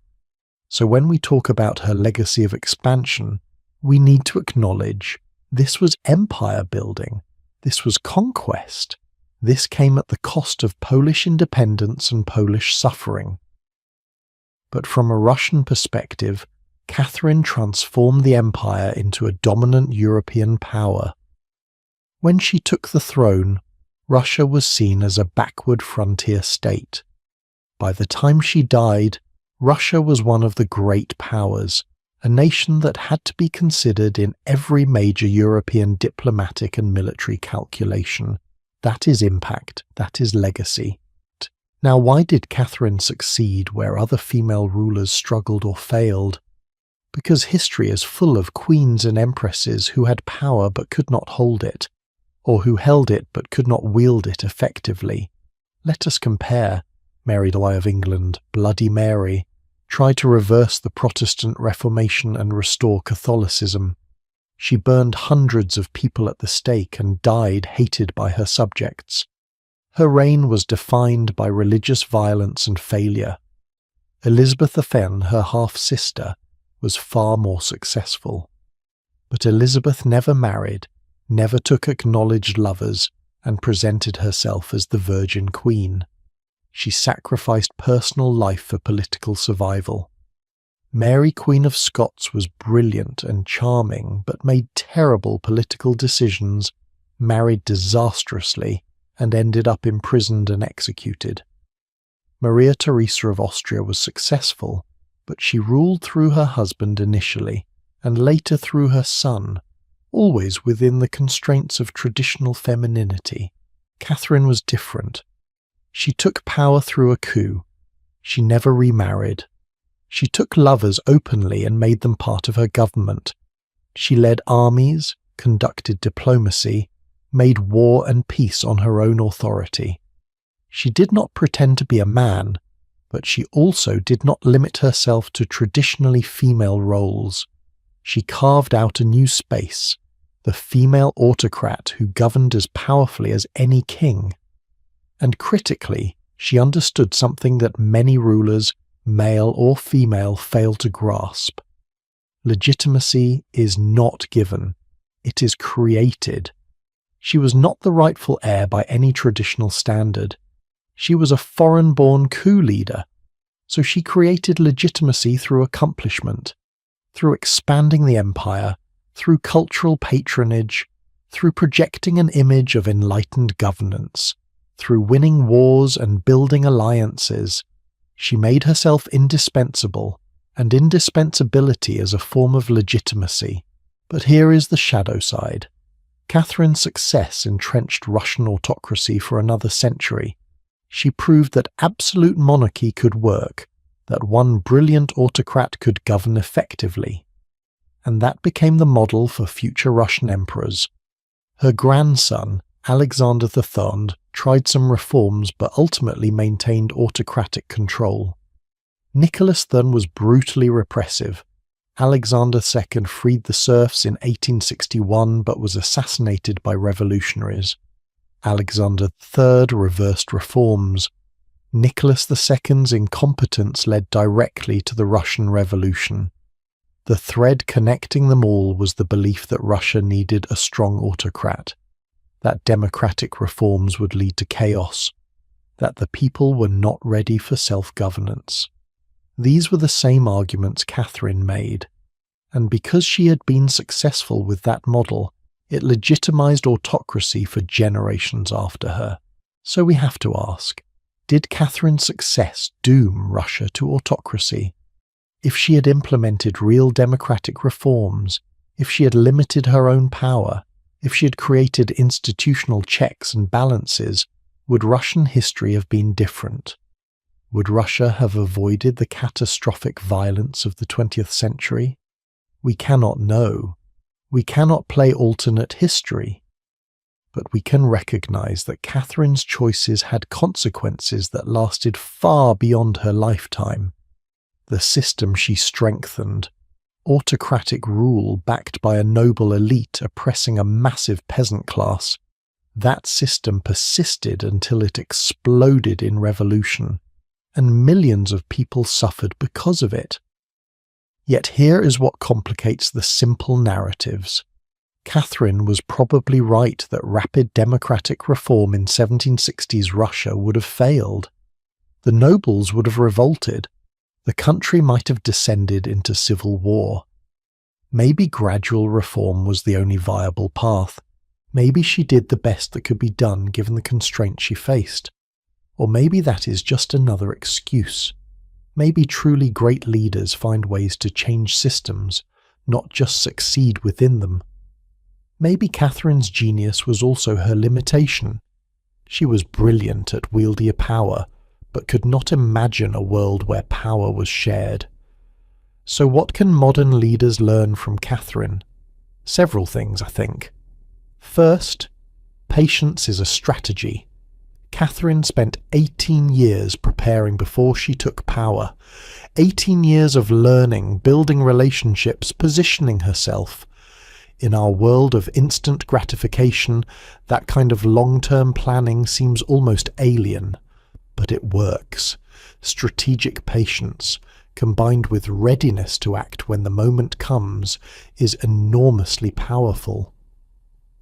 Second, legitimacy is constructed. Catherine had no traditional claim to power, so she built legitimacy through accomplishments in image management. Modern leaders do this constantly, whether in politics, business, or any field where authority must be earned rather than inherited. The specific tactics change, but the principle remains. Third, complexity matters. Catherine was not simply good or evil, progressive or reactionary. She was all of those things in different contexts, and understanding that complexity helps us avoid simplistic narratives about our own leaders and situations. The world is messy. Leadership is messy. Simple stories are usually wrong. Fourth, the personal and political are inseparable. Catherine's lovers were also political allies. Her cultural interests served political purposes. Her image management was governance. We like to think we can separate these spheres, but we cannot. And pretending otherwise just makes us naive about how power actually works. And fifth, perhaps most importantly, legacy is not just what you intend, it is what actually results. Catherine intended to be an enlightened ruler. She succeeded in being a powerful one. Those are not the same thing. What we mean to do matters less than what we actually accomplish and what consequences flow from our choices. So here is my final assessment of Catherine the Great. She was great at accumulating and wielding power. She was great at territorial expansion. She was great at cultural patronage. She was great at political strategy. But she was not great at creating a just society. She was not great at limiting her own power for the benefit of others. She was not great at closing the gap between her ideals and her actions. Does that make her great or not? I think it makes her human. brilliantly, consequentially, frustratingly human. She achieved things that seemed impossible for a poor German princess. She transformed Russia into a major power. She left a cultural legacy that endures, but she also strengthened systems of oppression. She chose power over principle when they conflicted. She caused suffering through her choices and her failures to act. We can acknowledge both. We can say, she accomplished extraordinary things, and she failed morally in crucial ways. We can appreciate her intelligence while condemning her cruelty. We can learn from her strategic brilliance while rejecting her ethical compromises. Historical figures do not have to be heroes or villains. They can be complex, contradictory, deeply flawed people who nevertheless shape the world. And Catherine shaped the world, for better and worse, in ways intended and unintended. She left a mark that we are still living with. Russian history cannot be understood without her. European history cannot be told without acknowledging her role. And the questions her reign raises about power and principle, about ends and means, about what we sacrifice for success, those questions are timeless. So as you drift off to sleep tonight, think about this. A 15-year-old girl arrived in a foreign country, barely speaking the language, married to a man who despised her, with no power and no prospects. And through patience, intelligence, ruthlessness, and will, she became one of the most powerful rulers in the world. That transformation is remarkable regardless of how we judge the results. The fact that it was possible at all tells us something profound about human capability and human complexity. We are capable of extraordinary things. We are capable of terrible things. Often we are capable of both at the same time, and we have choices about which capabilities we develop, which ambitions we pursue, which legacies we leave. Catherine made her choices. History has judged them, and will continue to judge them. But understanding her story, really understanding it, with all its darkness and light, helps us understand our own potential and our own responsibilities, because power is not inherently good or evil, it is a tool, and the question is always, what do you do with it?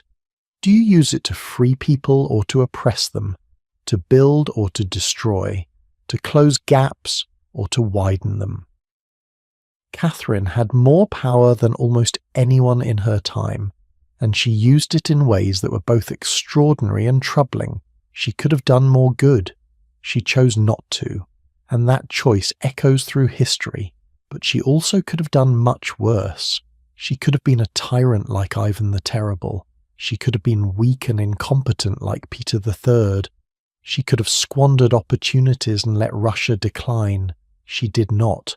She was effective, capable, and in her own way, transformational. That counts for something, even if it does not excuse everything. So here is my question for you as we close. What would you have done in Catherine's position? When faced with the choice between ideals and power, which would you choose? When confronted with the system you could not change without losing everything, would you work within it or against it? These are not hypothetical questions. We all face versions of them in our own lives, at our own scales. And Catherine's story is ultimately about the fact that these questions do not have easy answers.